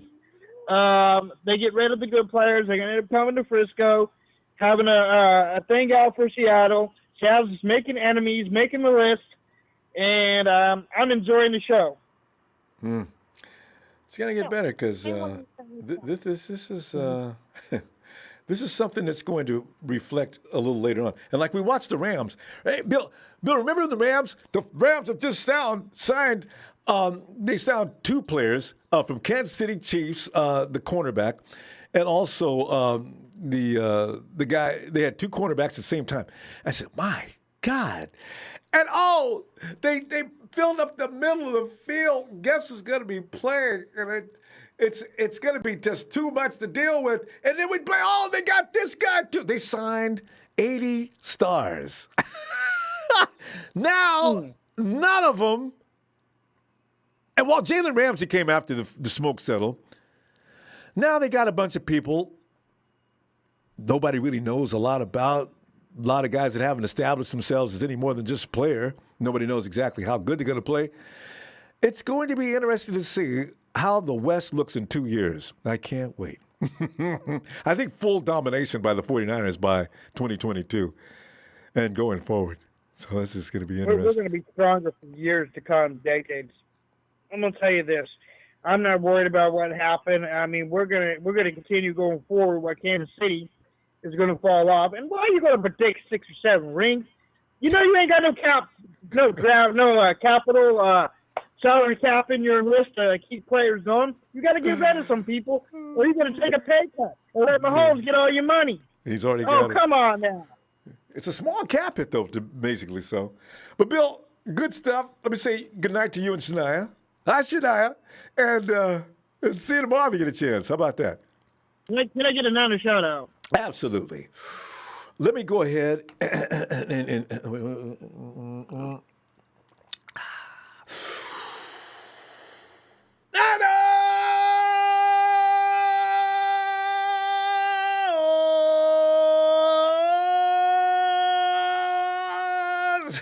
for Bill and Shania. You guys have a good night. Night. Night. Hey, Alice, come on in here, man, and give us a little bit about why we're in such danger. Jamal Adams is signed up with the Seattle Seahawks. We're all doomed. As Adams is going to stop us from running, he's going to stop us from passing the ball. He's going to stop George Kittle. It's going to be his main assignment because Bobby Wagner says, I need some help out here, man. First play from scrimmage last year, he just made me look like a damn fool. But hey, Ellis, come on in, man. Can you hear me clear, Ronbo? I can hear you clearly, yes. Okay, Chad. Yeah, just making sure I got these headphones on. Okay. We kind of were just talking about it the night before, just let him go to Seattle. I know, but I was kidding. I didn't know he was really going. Yeah. Yeah. Well, who the hell is going to give up 2 first-round picks, a 4th-round pick, and one of your starting safeties for that guy? I think we were kind of already talking about a lot of stuff. Remember when we were talking about what to give up for him, send him Kowalski and all? Remember all that stuff we were talking about? We were talking about piling all kinds of We had all kind of deals, but nobody said nothing about 2 first-round picks. Damn. Oh, yeah. No, that's out of the question, man, But it was a good move that we, decided not to do that to ourselves because I think we can look at this like believe it or not, man, this is a serious desperation move by the Seattle Seahawks. The fact that we were both in talks about us being the 2 hot spots for Jamal and us being, rivals and everything like that, they're extremely desperate. And like I said, you're going to mortgage your future. I mean, how are you going to, what about Russell? You know what I mean? He's getting paid all that money. How are you going to be able to delegate or get the proper, players and stuff to still give you guys what you need? Offensively, defensively, they still, are quite deficient, especially when protecting Russell Wilson. But if they expect him to just be a magician like he kind of has been being when the line hasn't come through and stuff like that, and they play that to his advantage, I think. and also him. You know, when you're a skilled player like that, and you know that you can throw teams off like that on foot and kind of, you know, do the misdirections and all that stuff. You know how he always does, and then throws a damn bomb. He knows that, and he has that down to a science. So that's why maybe they're not as concerned about the protection because, yeah, Russell can kind of take matters in his own hands and make big plays, and, you know, which is a luxury. And as far as all around, we don't have at the quarterback position. Ellis, but again, we still have some. Let me ask you a question right there on that point because I like that you brought that out. Here's the thing. What would Russell Wilson look like? Can you imagine what he would look like if he had some protection as far as the offensive line? He's a good quarterback, and he gets away, and he creates, and he does a lot of things. Or is that a strength that if you take that away from him, he becomes a little less effective? I've always wondered about that because this is all we talk about. We talk about Russell Wilson. That scramble, backyard, fire alarm thing he does, is that his receivers seem to be always on the same page with him? If you take that away, are they an average team, or was Russell Wilson look better behind the pocket that really protected him? I've always wondered about that. Well, you know, that's a good question. I mean, it's kind of like, if he had protection, would he be worse? I mean, that wouldn't make sense. But it does bring that, you know, kind of a, you know, that devil's advocate. Like, man, he's so used to having it like this. What if he actually did have protection? What would he do? Because then he'd be running less if he had more protection. And, you know, that might bring more pressure, and he might not be able to do as much, you know, in the pocket. You know what I mean? If he's got like that rush coming. I really like the Davion Clowney stuff. I wasn't really a big fan of him, obviously, because he was on the opposite end. But damn, wouldn't that be something to just start a fire, boy? That'd be a real fire, you know. Because we haven't heard about D Ford. We don't know what his health status is, and nobody's saying anything. I just wonder, how is he doing?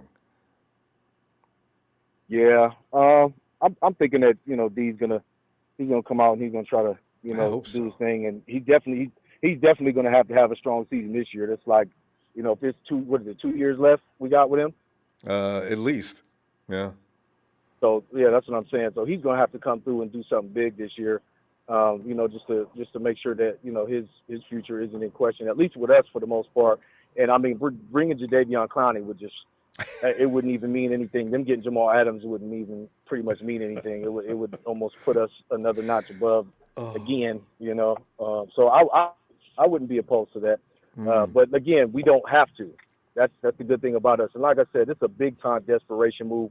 This is all or nothing. I think if Pete Carroll doesn't pull through this year, they might, you know, there might be some talks about, you know, he's still a really good coach. So, you know, organizations get tired of you though. If you're not getting, you know, getting the trophy, if you're not going to the big dance or, you know, stuff like that, going to the first round, second round playoffs and losing stuff is kind of, you know, becomes redundant, and, you know, that could not work in Pete's. They've been a regular season team for years. This is about the fourth year. Regular season team. They just raise hell.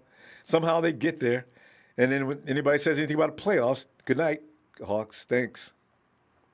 Yeah, right. That's what I mean. So if by getting Jamal Adams, and I mean they might even have a little more chips, you know, saved up a little more than us, where they might even pull off another. You just don't know. We still got some weeks left. We got some stuff left. Other teams, there's going to be some big trades going. Remember, Everson Griffith was still on the market. I'm just saying, there might probably these other guys out there too. You know, they might try to really do something, even if they sign somebody to a 1 year, as we could potentially with a Jadeveon Clowney. So it could get interesting. You know what I mean? But at the end of the day, you know, Debo. I like Debo coming out and you know, just setting the record straight because he's one player, and you know, Phil made some good points. You know, in regards to where his position is, and you know, the free safety being the more, you know, dominant, or being the more, you know. You know, you got to stop them bombs down the field now, because the box safety. Exactly. We can avoid that area. And George, I don't care who you put there, Kittle's still going to do what Kittle does. I mean, Jamal Adams is a good ball player, but give me a break. It's going to take more than him to stop Kittle. Yeah. He would need to be able to morph, or he would need to be able to duplicate, triple. You know, he needed about 3 or 4 of him on the damn defensive side of the ball to stop all the weapons we got. He could try to lock down any one individual player, but there's always going to be somebody, if not a plethora of other guys that are available. And that doesn't mean on a one-on-one he can't get burned and smoked. So that's going to happen too. Absolutely. Yeah. Ellis, absolutely fabulous stuff, fam. I'll see you tomorrow night on Raw, okay? Yes, indeed. Monday Night Raw, Ronbo. Thank you again, family, for everything. And shout out to the Niner faithful, everybody, y'all, man. Shout out to everybody out there, man. It's getting interesting, y'all. Download that Ronbo Sports app. God, yes. I'm looking at the subscribers. I need the subscribers up. Okay, we got to get something going, man. Let's rally for Ronbo, y'all. Always. Shout out to you, Ellis. All right, fam. Have a good night, Ellis. And there's IB. IB, I'm glad you're here. I want to ask you, IB, come on in, man. Ronbo, mic check. How we sounding tonight? Great as usual. I mean, there was something I meant to address. I meant to give you a DM on it, in fact. There was somebody saying something. Did you have some kind of bad thing happen recently? Who, me? Yeah. In your family and everything? Oh, yeah. I mean, yeah. I mean, COVID has affected my family a couple times. But, right now we are standing strong right now. So, I appreciate anybody's thoughts and concerns or prayers. So that means a lot. So that's for sure. Though. It was cold. But yeah, I'm good. But yeah, my aunt's dealing with that, and we lost a cousin also this year. So anybody who says this, I mean, I totally get it, and there is a lot of political stuff behind it, but it is real. So if we want to watch football, if we want to watch basketball and all of that stuff, too, take proper precautions because it is for real, for sure. But what's going on tonight, Ronbo? Yeah, and I'm hoping I got my prayers up for you as well. But listen, here's the thing. Well, because we're looking at Adams, and there are people that are concerned with Adams being over there. Right. But what's so funny? Because nobody's really complaining after they heard what it took to get Adams to come. And I just grabbing positions on that tonight and seeing how you feel about that, IB. Adams is in Seattle, but is it enough that we should be concerned? He is a better football player than what they had, but has Pete Carroll's defense, are they going to be able to make Adams the be-all, the stop-all of the 49ers offense? See, this to me is a joke. That's why I say it that way. But what do you think? I mean, but Ronbo, like you said, is many different ways to spin it though, because it's bigger than Jamal Adams. It goes back to Pete Carroll and their whole system. Remember, they brought Robert Saleh. They created Cam Chancellor. You know what I'm saying? So they know that position to a T. And that young man, he plays that position. So, I mean, it's intriguing. I'm not saying that that he can stop our offense or nothing like that, but he definitely is a key component to doing so. I mean, even Arizona's trying to mock that style. But before you go to Arizona, you brought up Cam Chancellor, and I thought about that when I first thought about this deal. Do you think that Jamal Adams has what it takes to come in and actually make people remember or remind people of Cam Chancellor? Can he play that position that well? Because Cam Chancellor, as far as I'm concerned, I hate admitting it, but he is one of the best fiercest players I've ever seen play at that. Yeah. Cam was damn. He was the next generation Ronnie Lott, you know what I'm saying? from a different angle on the field. But he ruined Vernon Davis' career, for a while. The thing about it though, Ronbo, is you gotta remember, even from when Cam Chancellor was playing to now, the game has changed so dramatically that players don't get hit in that part of the field no more. You know what I'm saying? So you can literally cover that. But look at what Quan Alexander and Fred's able to do. So you get a faster, smarter young man who plays those type of positions around there. And like I said, it's the system because we do it all the time. And this year, I think we're going to show it this year. And I think this year, what you're going to see is a lot of teams copying our style. Because if we can free up some of these young men, if we can get some of these young men, these safeties and cornerbacks to come back healthy this year, then we can expose some different styles and languages that our system really hasn't been able to do because of injuries. You know what I'm saying? That's but so yeah, true. that Jamal Adams, man, it could be a flop. because realistically, guys like ourselves is saying, well, it's a pandemic, bro, and you the only one in all major league sports complaining about your contract. So and loudly, realistically, embarrassing fashion. So, there's many different ways to spin it, but realistically, they created the system that we're playing right now with Pete Carroll. So to keep it going with Cam and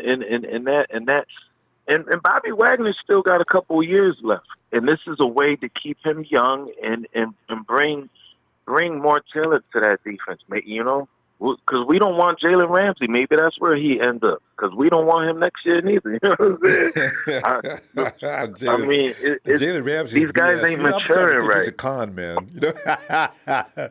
Because you know why I say that? Because Jimmy G, and I say this with a tongue in cheek to a slight degree, Jimmy G actually owns Jalen Ramsey. Remember how he abused Jalen Ramsey the first time he saw him with Marquise Goodwin? And more than once in that game. And then you get Sanders. That was Jalen Ramsey's blaming that safety. But Jalen, you got to take some responsibility in that play as well. So, we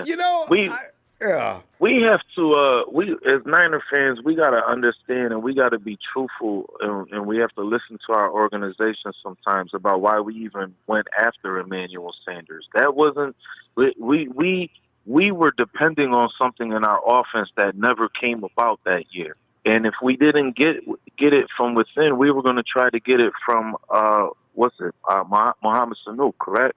So a lot of people are saying, are keep pointing fingers at that Sanders trade, but that's something our organization was going to do for us to make it to the playoffs regardless. A lot of people talk, but they don't know the business end of it. You know what I'm saying? So we got it. Like I always say, we got to commend our team and our organization, because without their movements, bro, I've been saying for the longest, I didn't want this young man, because it changes our ability to play different ways on the field. Like Phil said it, and I was waiting for somebody to say it. What are we going to do with Dre Greenlaw and all these other guys, man? You take a good percentage of these players, and I'm one of them guys, man. You'll never hear me advocating, excuse me, unless our organization is truly advocating for these players. About all these guys, Clowney, bro, that's a heavy amount of time on. I don't care if you're getting 15 snaps. You messing up the camaraderie. You messing up somebody's rhythm. Good point. And I believe these guys are coming back healthy this year. God willing, we have a season. I can't imagine football with no fans, man. I've never seen this before. I'll bet that only lasts 2 or 3 weeks at the most. You know, in New York, here in New York, bro, they've canceled it in all sports. That's baseball included, basketball, everything. Well, basketball obviously is in the bubble. Because things look so bad right now. You can't have a spike in people contracting that on a daily basis. But look what the Big Ten did. Look what the Big Ten did. They said no. Conference. What did they say? No traveling. Yeah. Yeah. I mean, this right now is. I pray that they get it under control for the sake of sports and our families. But beyond that, our kids still got to go back to school. So they got to get this under control for sure, man. I just hope people keep their minds on top. They use the proper minds and all of that, and do what they got to do, man. Because and stop going after these players. Everybody, we don't need all of these players. we really don't need Clowney. I promise you. I mean, he's a great player to have. Because he's a great player to have. I mean, we'll figure out. We'll see by here's week what 8. ends up happening. If somebody gets hurt, and Clowney's not going to get signed because he's asking for way too much money. The cap is getting ready to drop. Clowney may come in week 4, week 5 if we lose somebody. I figure if nobody else picks him up. I like Moore. I like the kid we had, Demontre Moore. Yeah. If his forearm is rehabilitated, man, I like that kid, man. I don't hear anything about him, no, but I mean, we're gonna go. I'll see you tomorrow night, fam. All right. Monday Night Raw, for sure, Yes. for sure. Ronbo, I appreciate the time and for the chat, man. I appreciate the concerns and the prayers. My family the definitely chat has appreciate got that. their hands up for you, fam. It's gonna be okay. I appreciate that, my All man. right. You already know, Niners. Yeah. All Night, right. fam. See you tomorrow. Yep. You too. Yeah. Hey, Krusty, come on in.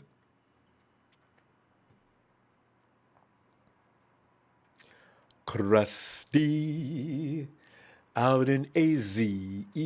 Let's go get Sheik. Hey, Sheik. What's up, Ronbo? What's going on?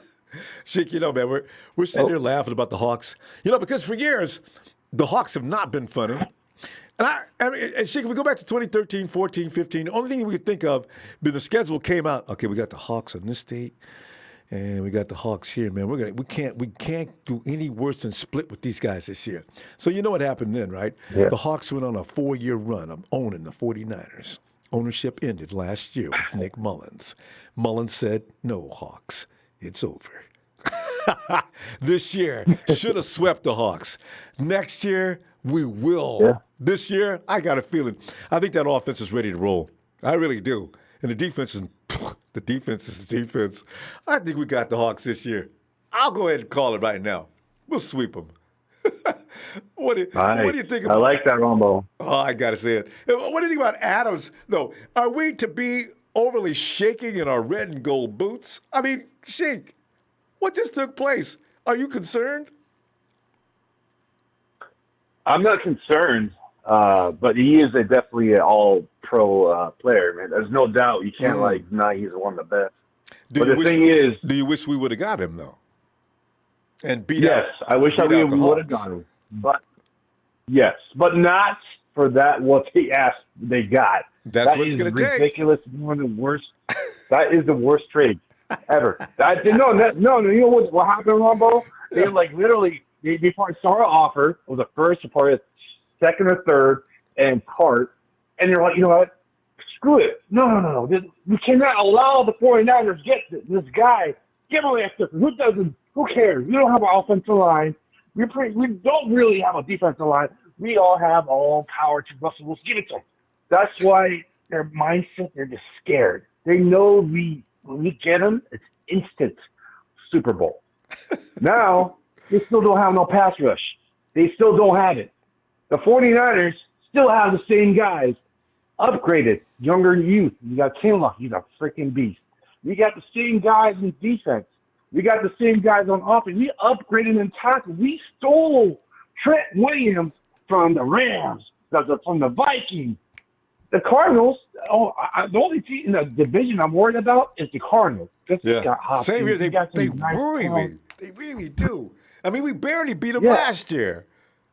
And Seattle, these Seattle Seahawks, and you're probably looking at the chat right now, you are ranked number 28 in sacks. How does that feel? You think Jamal Adams is going to give you that sack?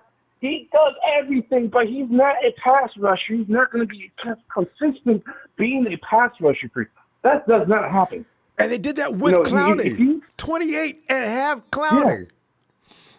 With Clowney, with Ansa, the injured-prone Ansa, with these other guys. The only guy is Jerome Brown, I believe, and he has these other guys coming up, kind of guys, but they're not really that guy.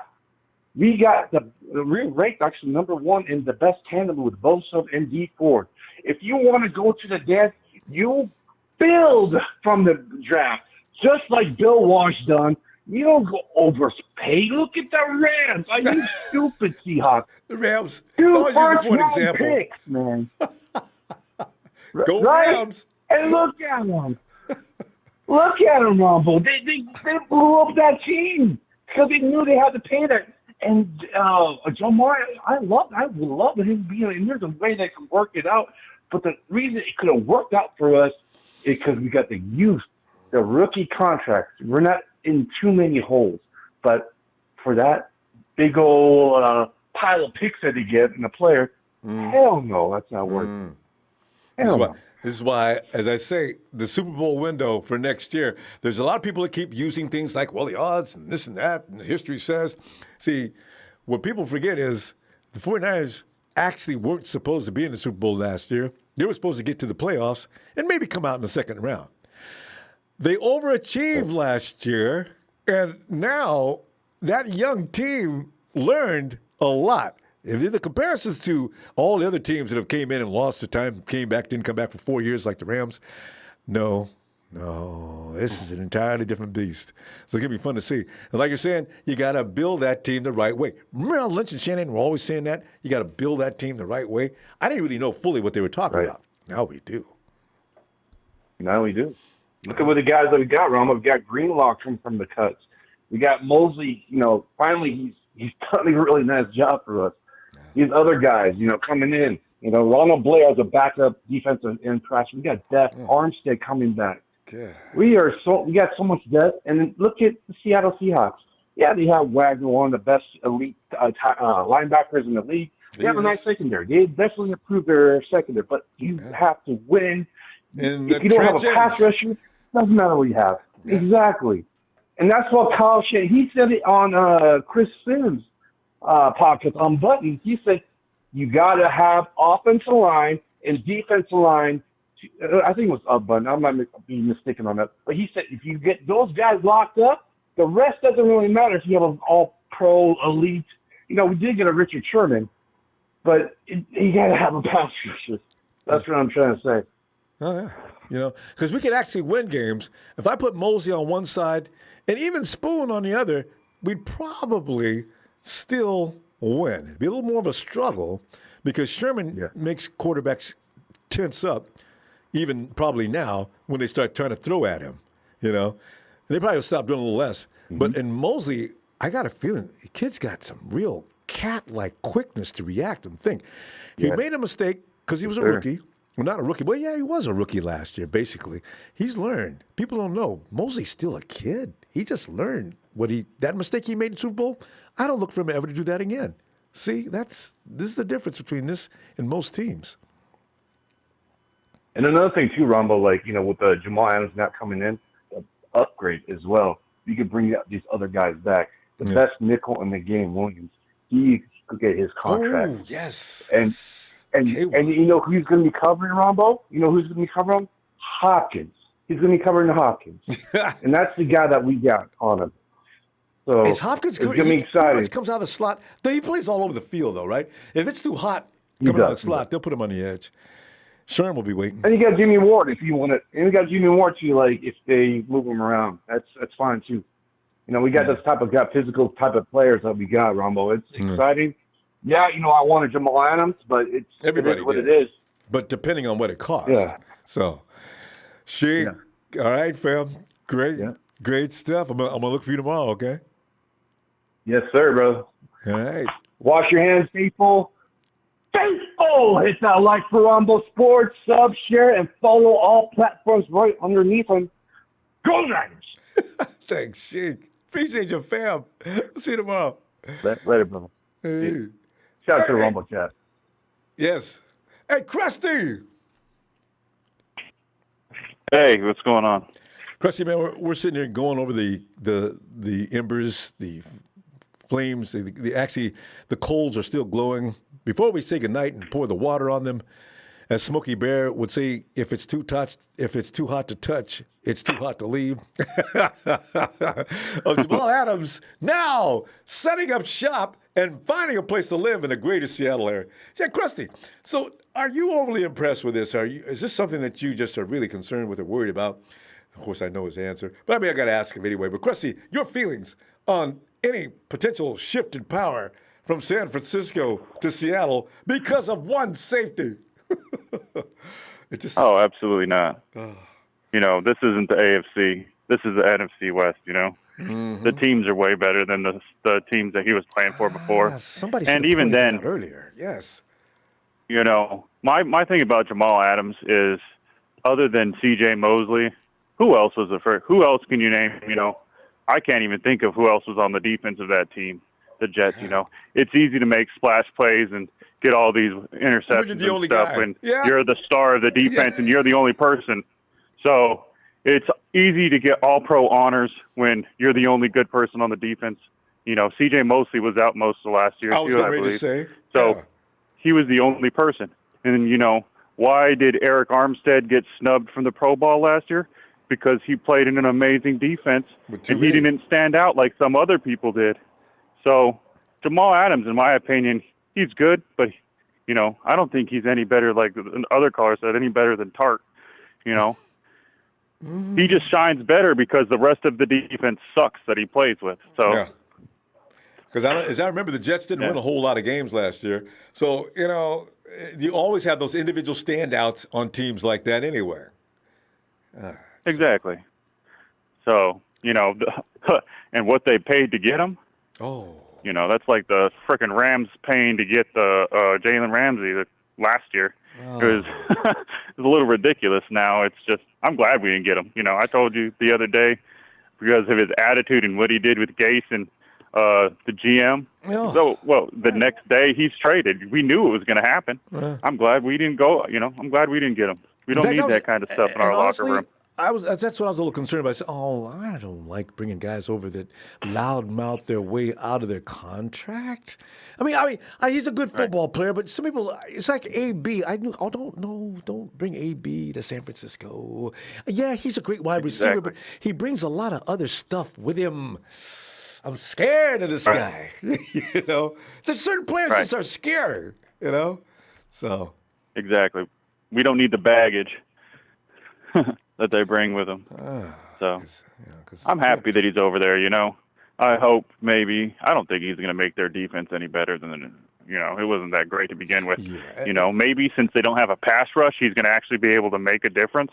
But they're going to try to stunt him and do a lot of things. Well, they're probably going to try to use him more than they were using their last guy playing. Who was the last guy playing that role? Does anybody know? Was it was it the guy that they traded? I don't know what McDougal did, but McDougal got traded to the Jets. See, that's what I'm saying. We don't know anything. These guys they're not doing anything to get any attention because Cam Chancellor was a household name. But who's the guy playing box for Hawks now? That's why the Hawks says, listen, take McDougal. What? Yeah, we're just going to throw him in on the deal this time. No problem. No charge. Right. Exactly. Yeah. I'm glad that they paid that much for him because that's going to hurt them in the long run. And you know, what would be really funny is if they don't sign him after the thing. You know, if they're not able to be able to pay him, then they just paid way too much to pull him out of there. And he wants to be the highest paid safety in the league, right? In 2 years. And no telling how much that's going to cost. And I noticed something about the Hawks. They played Russell Wilson, but nobody else is running around there getting paid. They're usually exiting, you know. So it's going to be interesting to see what they do. Talk about a disgruntled player. Yeah. So Kyle, even then, it's like they're talking. Kyle Sika says Brad McDougal is better than Tart. I got to go watch film. I don't know. Maybe it's McDougal that played in the box, Krusty. I don't know. Yeah, maybe he did. I don't know. You know. George Kittle probably knows him really well, I guess. No, it's the cornerback guarded. It seemed George Kittle most of the time when we played him. What's his name? Yeah. He's got his twin brother that plays for them too that has missing the hand. Yeah. They were. I can't remember what his name is. I don't remember anybody in the box. Tart was making plays all the time. I mean, who stripped the wide receiver naked as he was walking into the end zone? So I beg to differ that McDougal is better than Tart. Tart is that silent assassin around the field that's doing a lot of things that people aren't aware of.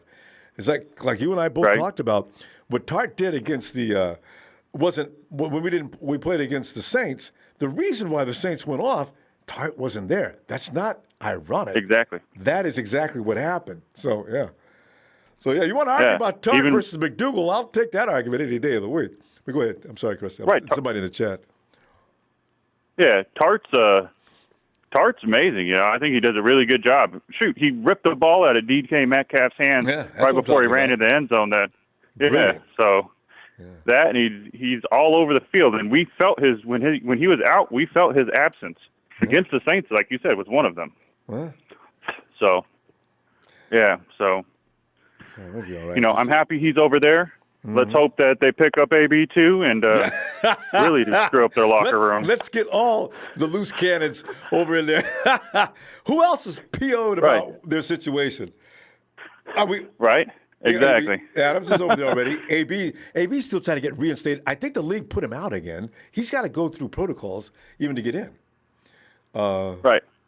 And even then, the Hawks weren't even willing to pay Earl Thomas. What makes, you know, maybe since Jamal Adams is a little younger than Earl Thomas was, but they weren't willing to pay him. What makes him think that they're going to put out big money for him? And Earl Thomas was an amazing freaking safety too, you know? Wasn't he? And he's the most important safety too, the one that plays deep. And listen, tell you what, because the fact of the matter is, they're looking to sign the wide receiver, the other wide receiver that's having problems, from the Cleveland Browns to these Patriots to Seattle.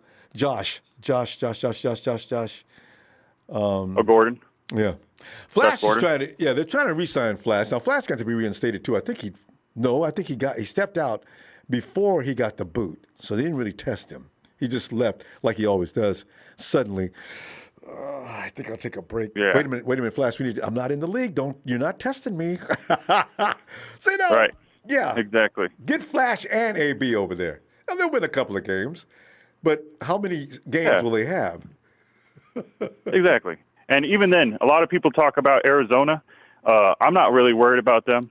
I've never have been. You know, even if they have Hopkins, I'm still not worried about them. You know, everybody was sitting here talking about their system and stuff. What, they win 4 games last year? I don't think Hopkins is going to help them. 5 maybe. I mean, I'm not worried about them. And even Cliff Kingsbury, his college stuff, he had a losing record in college, right? I don't think he had a winning record. Which is why let's see what he does. Yeah, exactly. Why did they think that he'd be the top choice to run the team? Anyway, you never know. Crusty, go ahead and have a great night. I'll see you tomorrow, and I'll try not to interrupt you. Okay. It's all good, man. I'll talk to you tomorrow. All right, Crusty. Have a good night. Bye. You too. Hey, Dre. Come on in, Dre. What's happening with you, big baby? Oh, I haven't heard that in a while. Dre, you know, man, we're having fun with Jamal Adams. I was thinking somebody would come in, say, Ronbo, man, y'all need to chill out, man. We lost out on that deal, man. Jamal Adams, we're going to have hell trying to beat the Hawks now with Jamal out there, man. Y'all just look at Jamal Adams. Nobody came in there and did that, though, you know? Because, Dre, the price the Hawks paid, it's just comedy. But, Dre, what are your feelings on this? I mean, I did a show on this earlier, Niners All Day, with Grant Cohn. All right. I know. And I caught you guys. Finally, I've got a crease in my miserably tight day. I caught you and Grant talking about Mostert. I was so laughing. I said, they're working Mostert, boy. And Grant's trying to get Dre to chill out. Yes, click it up. Niners All Day. Yeah. Dre versus Grant and Mostert. I caught that one. We're trying to catch up with the rest of them, too. Yeah. But go ahead. Yeah. Yeah, basically, I did the analytics on Jamal Adams. And my argument was, if I'm going to pay 2 first-round draft picks, it has to be for Minkah Fitzpatrick. Right. Somebody who can play free safety, strong safety. He can play slot and he can play corner. And he's a ball that's just hawk, if right? you're going to take safeties, you know, because we're on that edge rushers and quarterbacks, right? Right. Yeah, Minkah is a guy that he's a ball hawk and he can get interceptions, and he was able to be traded for less than that, right? So no way in hell was I going to trade Jamal Adams for that. Also, I did the analytics versus, Jamal Adams versus Bradley McDougald, and people are going to be surprised. Jamal Adams, 60 tackles. Bradley McDougald, 70 tackles, and he only played 14 games. Interceptions, Bradley McDougald, 2. Jamal Adams, 1. Oh. Receptions allowed. Jamal Adams allowed 28 receptions. Bradley McDougald only allowed 20. What? Forced fumbles. Adams, 2. McDougald, 1. Fumble recoveries.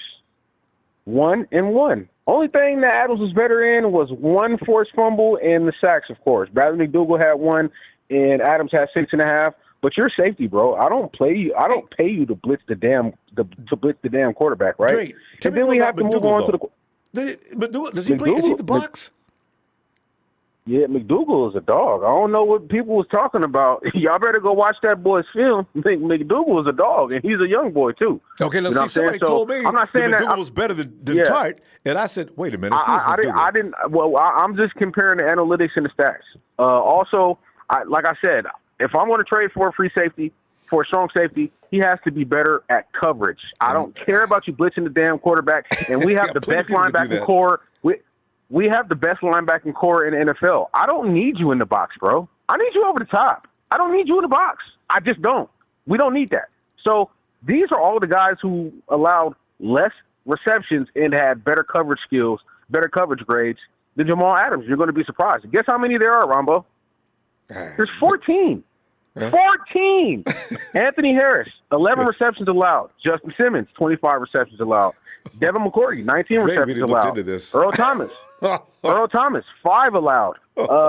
Mika Fitzpatrick, 15 allowed. Harrison Smith, 18 allowed.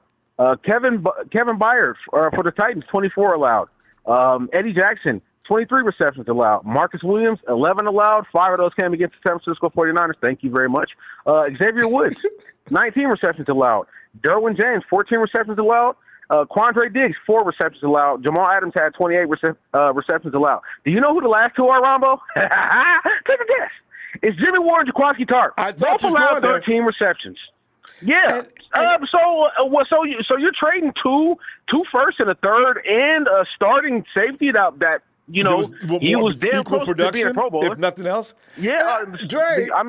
Dre, you left out one thing: the conference that he was playing in. He's playing in the AFC least, of course. Trash. T-Rash. Capital T-R-A. You know, my grandmother, she's from the country. She'll say R. She say aura. T-R-A-S-H. My folks got the same problem. Trash. Yeah. So, Ronbo, I just wouldn't do it. There's also a guy that's already in our defense that if you compare the stats and you look him up, if he would have played a full 16-game season, he would have damn near had the same thing. More interceptions, more PBRs, more forced fumbles, and more fumble recoveries. In 8 games, Quan Alexander had 34 tackles, a sack, 4 PBUs, an interception, a forced fumble, a fumble recovery, right? If he would have played all the games, he would have doubled that up and stayed healthy. He would have doubled that up. So his numbers would have been better than Jamal Adams also. The only thing that Jamal Adams would have had was, more sacks. But, again, I'm not paying you to blitz the line. We have the best defensive line in the NFL. I'm not paying you to blitz the quarterback. I'm not doing that. Do you know how many times we really blitz? We don't really blitz at all, Ronbo. We'll send K'Wan Williams on the stunt every now and then. Yeah. But, we don't need you to play in the box. They looked at the analytics and they said, man, we're not giving up all of that for this guy, right? Mm-hmm. And if you look at it, this is the NFC West. It's not going to be that easy for you no more, bro. It's just not. Did the Seahawks get better? Yes. I'm not a homer. I got to keep it 100. Actually, I am a homer. I'm a big 49ers homer. I got to keep it 100. They got better. I always tell the truth right off the top. Right. But we have to look at this. Did Seattle do anything to address their offensive line or their defensive line? No, they never do. Sack rating? Seattle was ranked 30th. We were ranked 2nd in sack rating. They were ranked 30th. And that's what Jay Clowney. Right. Sacks allowed, they allowed over 40 sacks last year. Every year Russell averages 40 plus. Yeah. And then they just released their starting center. So I don't know who's their backup. They just released their starting center they wasn't released that 9 good. guys and they released their starting center. Yeah, and they released another defensive lineman that they were paying $2.9 million that had the same amount of sacks as Jadeveon Clowney that they paid $16 million last year. They still got shambles, people. Wait, Dre, they still got Ziggy. Oh! Yeah. Their defensive line has a total. Their starting defensive line has a total of 11 sacks in 72 pressures. Nick Bosa had 9 sacks and 102 pressures. He beat them out by himself. Like, come on, guys. I mean, yeah, it made him better. Yeah, but let's see. I don't know. It is what it is. Dre, you look at the numbers, bro. They tell you something different. Yeah. I'm glad you brought that up because I had no idea. So. Oh yeah, man, you got to look into the numbers, man. And also, New York is a huge market. Even though it's the Jets, it's still a big media market. Those guys are going to have more publicity than a lot of players, man. Than a lot of guys.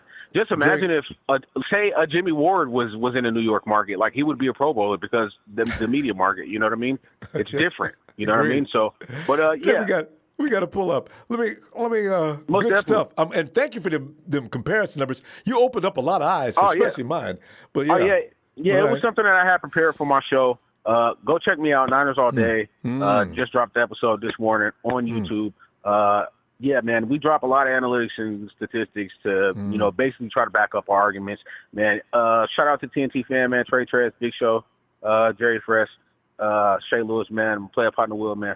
All of the guys out there, stay safe out there, stay blessed up, man. I'll highlight you guys later. Don't always go for the big names because sometimes all they are is big names. And that's what Jamal Adams is. I like that. All right, bro. I'll talk to you later. Night, Dre. Dre, Niners all day. Check him out. You know the spirit he brings. All right, but Shirley,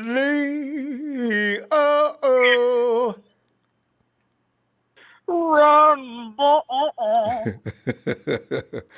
Shalil, man, it's good to hear from you. And Shalil, tonight the fun is, are you trembling in your red and gold boots due to the fact that the Hawks just got Cam Chancellor Jr. in the name of Jamal Adams? Or what would be your feeling, Shalil? Oh, Ronbo, Pete Carroll gave me a call today. I don't know how he got my number, but he gave me a call. He was chewing his gum. Yeah, he was chewing his gum. He's like, you know what? I think I might trade a deal with trade Dak for Wilson.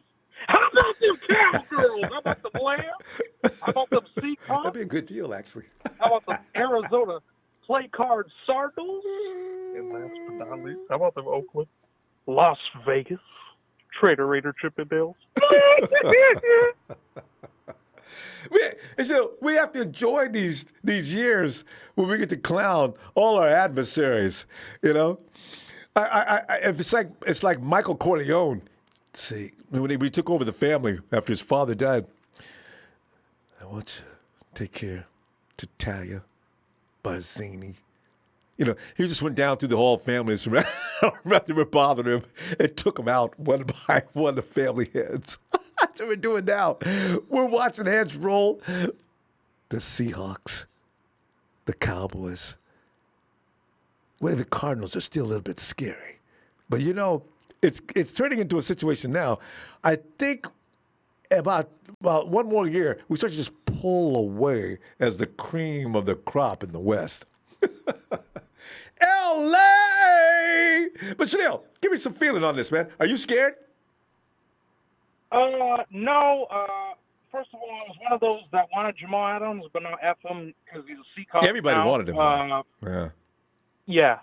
I meant to say I was one of those as well that wanted Jamal Adams. F him. He's a Seahawk now. Now we got to turn our attention to giving Lynch and Kittle some contracts. We need to get this. We need to get Kittle signed, and we need to get Lynch signed before we do anything. Badly. Kittle's going to sign those soon. Badly. I don't know, but he's not. $20 million is not on the schedule. It never was, from what he's saying. But anyway, Kittle's not going anywhere. Yeah, we need to get those two signed. And you know what? Seahawks got to worry about a lot of stuff, and the last thing they needed was a safety. And their O-line, the reason why their O-line got away from us that first game, they the refs didn't really see it. They did the same thing the Chiefs did with their O-line, and they were grabbing our guys. The Hawks? Grabbing, you know.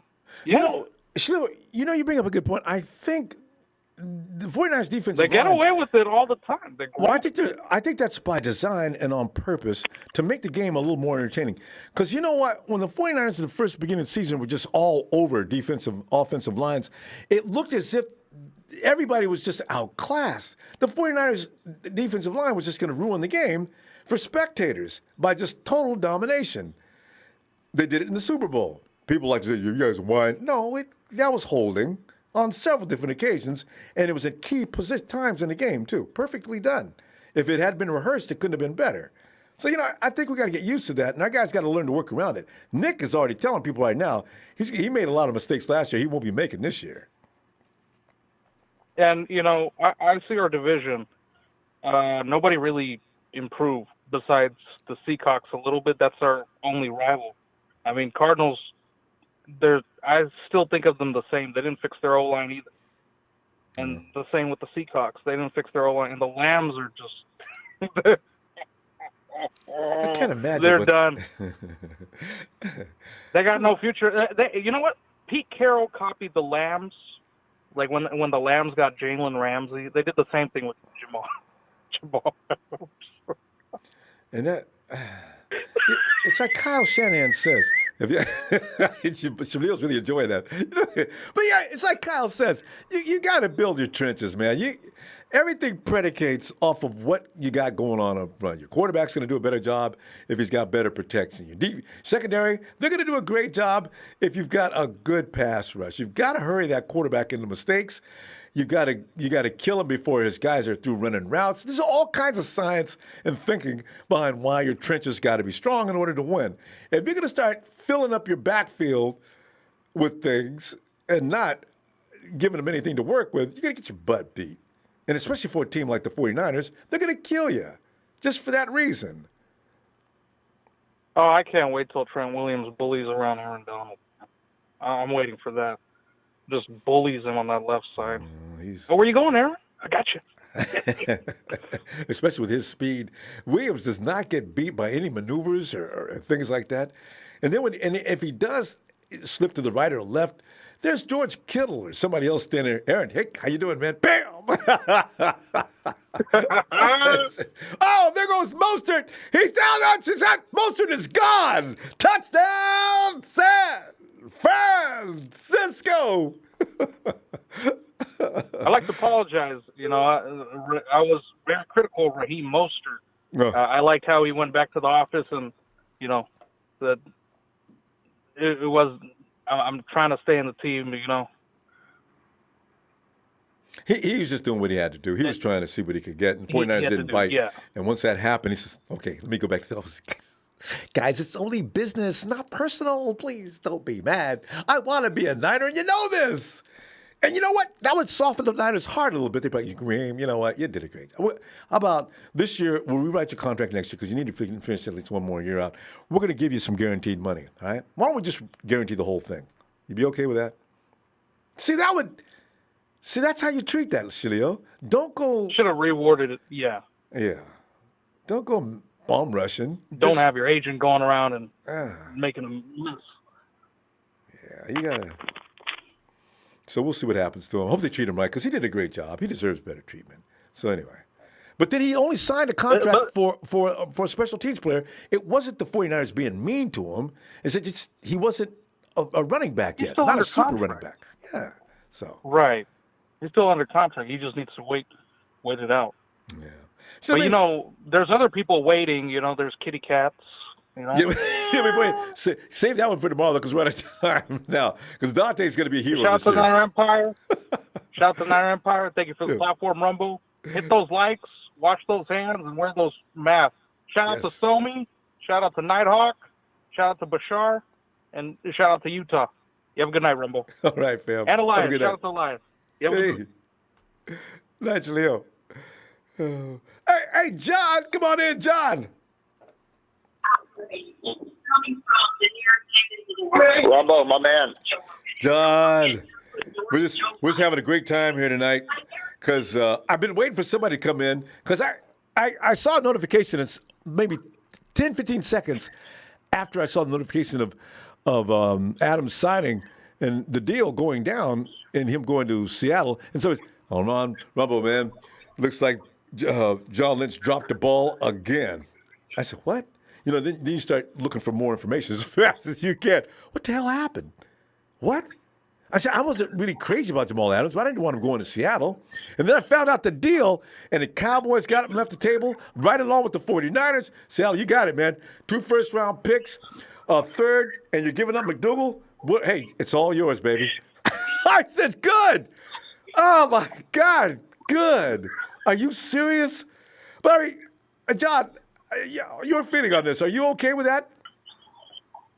Well, Ronbo, I waited tonight to hear out everybody, and I'm not going to lie to you. I thought to myself, son of a bitch, they got Jamal Adams. Well, that's my first reaction, and Ronbo, too. I mean, Yeah. here's the thing, right? Everyone keeps criticizing Seattle for not having a line and not having this and not having that.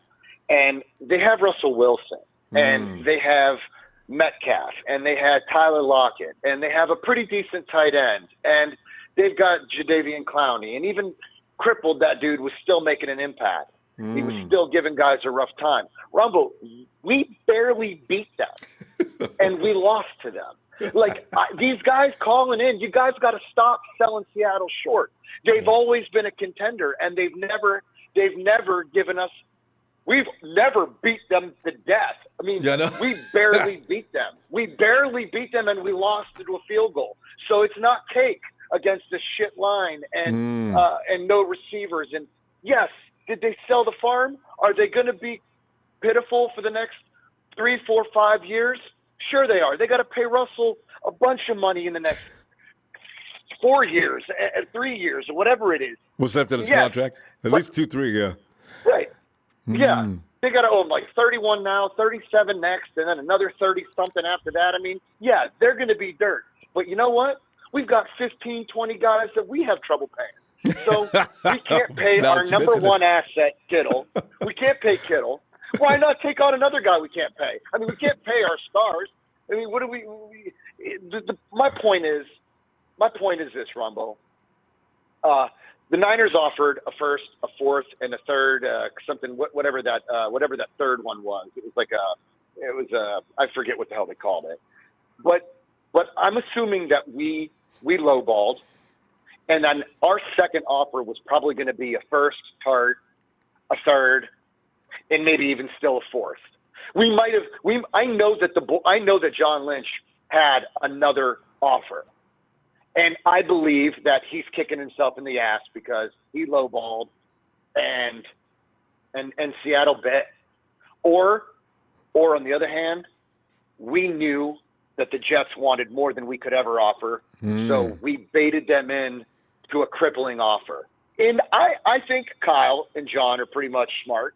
We know they're smart. So maybe they did bait Seattle in to cripple themselves and to knock out one of 3 contenders in the division. You know what I mean? Because Arizona's going to be a tough one to bat. I mean, we're going to go to bat with Arizona. Yeah, for the next, that's a young, 3 seasons. up-and-coming team. They do concern And me. we're young. Yeah. And we're young now. We haven't had a young team since the 2012-2013 season. Yep. We have a young squad now, so we're competition for our division for the next 2-3 more years. And our window, I don't believe our window got shut, Ronbo. I don't think that Seattle's going to dominate us, but it didn't make it any easier for us. I mean, they still gave us a terrible time. I know, and they have since 2013. Although, it's a cycle, though, John. As Russell Wilson starts to get up there, he's got a couple of weapons that are worthwhile. He's got a tight end you mentioned is good. I look at them more, though, as having taken advantage of a young team that was, first of all, decimated in 2013 after Harbaugh left, and then went through a rebuild. Yep. And, of course, the Hawks were in their prime stride. So, naturally, that's a progression that you had to expect, right? Last year, you start the edges on the big purple and blue machine starting to get a little purple and green. It started to fray a little bit.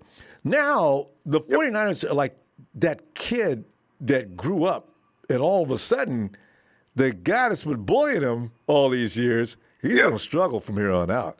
The 49ers are not going to be a pushover for the Hawks or anybody else. No. So this is why, it's a thing. And it, maybe in 5 or 6 years, it may reverse. I don't know. It depends on who you get for a quarterback or whatever. But this is just one of those things that's just cycle. It is.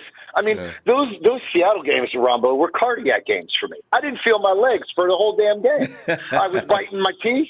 I was biting my shirt. I was screaming. I was jumping. I was running across the house like a madman. Kids are looking at me like you're nuts, dude. You know, and again, the circumstances dictated, I don't know, weird things. That last game, as I said, I still hang my hat on that one glorious call. And you always get those weird calls in Seattle. You're calling illegal tap 40 yards down the field, you son of a... I was so mad. Yes. I said, what has that got to do with anything? God, he was at his back during the play. Called it. Yes, Bring the ball something back. happens when the Niners and the Seahawks play each other. Every time they play in the clink. Get crazy. Oh. It always reflects terribly in our favor. We never get a damn call. And then when you call stuff that you and I haven't seen a call like that in a football game forever. Oh. I don't even think I've ever seen a call like that, Ronbo. I don't think I've ever seen a call. I just don't know what the ref was doing. Dude, did you cough in that whistle and you had to come up with something? That play was so irrelevant. Had nothing to do with anything. And it nearly cost us everything. By the grace of God, we won the division and we went on. But my God, it nearly cost us everything. That game, had Greenlaw not made that stop on the goal line, my God, dude. I just think to myself, why do the games always? It's like the refs want the games to come. They call that game just to the hair. I'm dude. convinced. It could have blown one way or the next. Not only us, Oh, John. my God. The clink. I don't know who the refs are, what they tell them before the game, but I have seen more controversial calls because I watch the Hawks like everybody else does because they get on their nerves. Yep. I watched them play other teams, and that game they played against the Detroit Lions years ago, and that illegal shot and throwing the ball. You guys are gonna let them get away with that? They're gonna win the game on that play. Oh my God! What? Yep. Ronbo, it's nuts, man. It's nuts. Wow. It blows my mind. So, I mean, Pete Carroll gets some lucky. He gets lucky, man. He did it in college. He's like I don't know, Ronbo. That guy, magician. But again, I mean, it's it the is clink. what it is. It went from USA to the clink. I don't know how they get away with some of the things they get away with according with the attachment to the referees. Yep.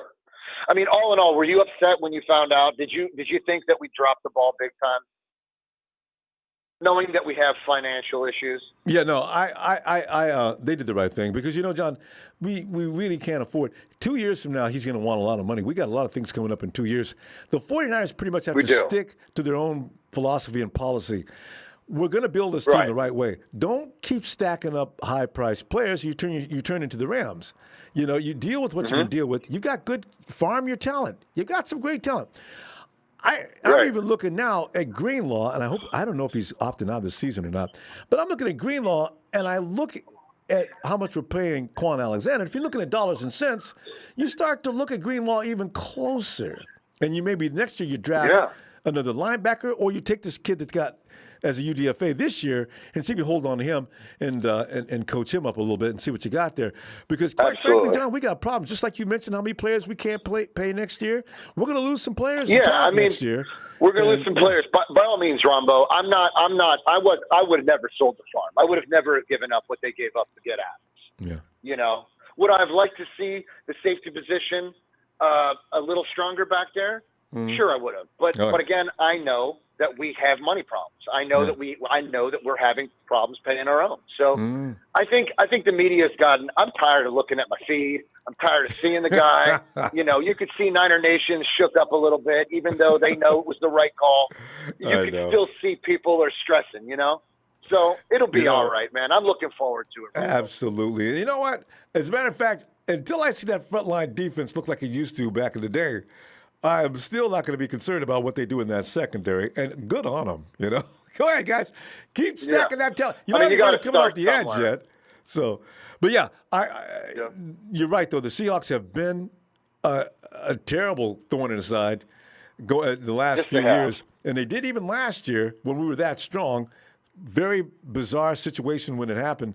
But let's see what happens next year. I want to see that offense I'm looking firing forward on to all it. 4 cylinders or all 8 cylinders this year as compared to what it was last year. Now let's play the Hawks. Ready for that.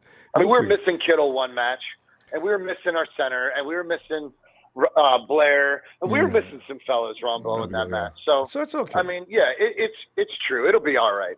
Yeah. Okay, my man. Always a pleasure, Ronbo. All right, John. See you tomorrow night. My man. Good stuff, too. Thank you for everything. I'll see you tomorrow, brother. Thank you, fam. Night, John. Yeah. And I'm glad John brought that out. You know, I am not saying anything about the past with the Hawks. Oh, yeah, they've been devastating. No doubt about it. But as I said, you know, what goes around usually swings around, right? So I'm just saying that domination, that's over. If the Hawks beat the 49ers from here on out, it's going to be a dogfight. Not like it was. Because the 49ers are not the 49ers of 2014, 2015, 2016, 2017, not even 2018, even after Kyle Shannon arrived. This team is now standing up at a near peak. They haven't reached the peak yet, which is very fun to think about because they've not. That was a young team that got to the Super Bowl last year. And as I said, and I've said a million times, they had no business even being in the Super Bowl. As I said before the season started, God, they need more maturity and seasoning. They may do a good job this year, but I don't know about winning any Super Bowl. And after they got the Super Bowl, I was pulling for them, and I thought they were going to win it. But again, maturity snuck in, and they lost. Now, just like Mahomes in their first year in the playoffs, they lost the Patriots. Why? Again, you've got to have a certain amount of moxie. You've got to have been there, done that. If anybody thinks the 49ers are going to come in with guns a-blazing next year, knowing what they're doing and making it tough for other teams to beat them, you're in for a big surprise. That team is hungry and they know what they're capable of, and the bottom line is they're a bunch of kids. We got Sherman. Who's the oldest? That's it. That's it. Sherman's the old statesman in that team. Everybody else, Staley's gone. Four-year window minimum. Damn, hey, tomorrow night, buddy, let's see what happens tomorrow night. I'm serious. I don't know about Jadeveon Clowney. If I hear about the 49ers looking at them, I'm going to be a little disturbed because one, like John just mentioned, we can't afford any more of these high-priced people, man. Get him on a rental. Jadeveon, you want to go to the Super Bowl? But, man, you're getting ready to give me a low offer. No, I'm just asking you a question. You want the Super Bowl? Okay, what are you talking? Okay, I'm going to give you a deal, and it's going to be incentive-friendly. Because, Dave, quite frankly, you know we can't really work a cap situation where we can go way over the cap. Why don't we base you at blah, blah, blah, but you could stand to make about $15 million next year if you meet everything that we put in there as an incentive. You meet all those requirements, you're going to get paid. Next year? Can I get a 2-year deal? Well, we'll talk about it. I'll bet you he bites. I'll see you tomorrow. Let's see what happens, fam. Yeah! Super Bowl bound, baby. Hit that like, fam. Hit that like. Niners!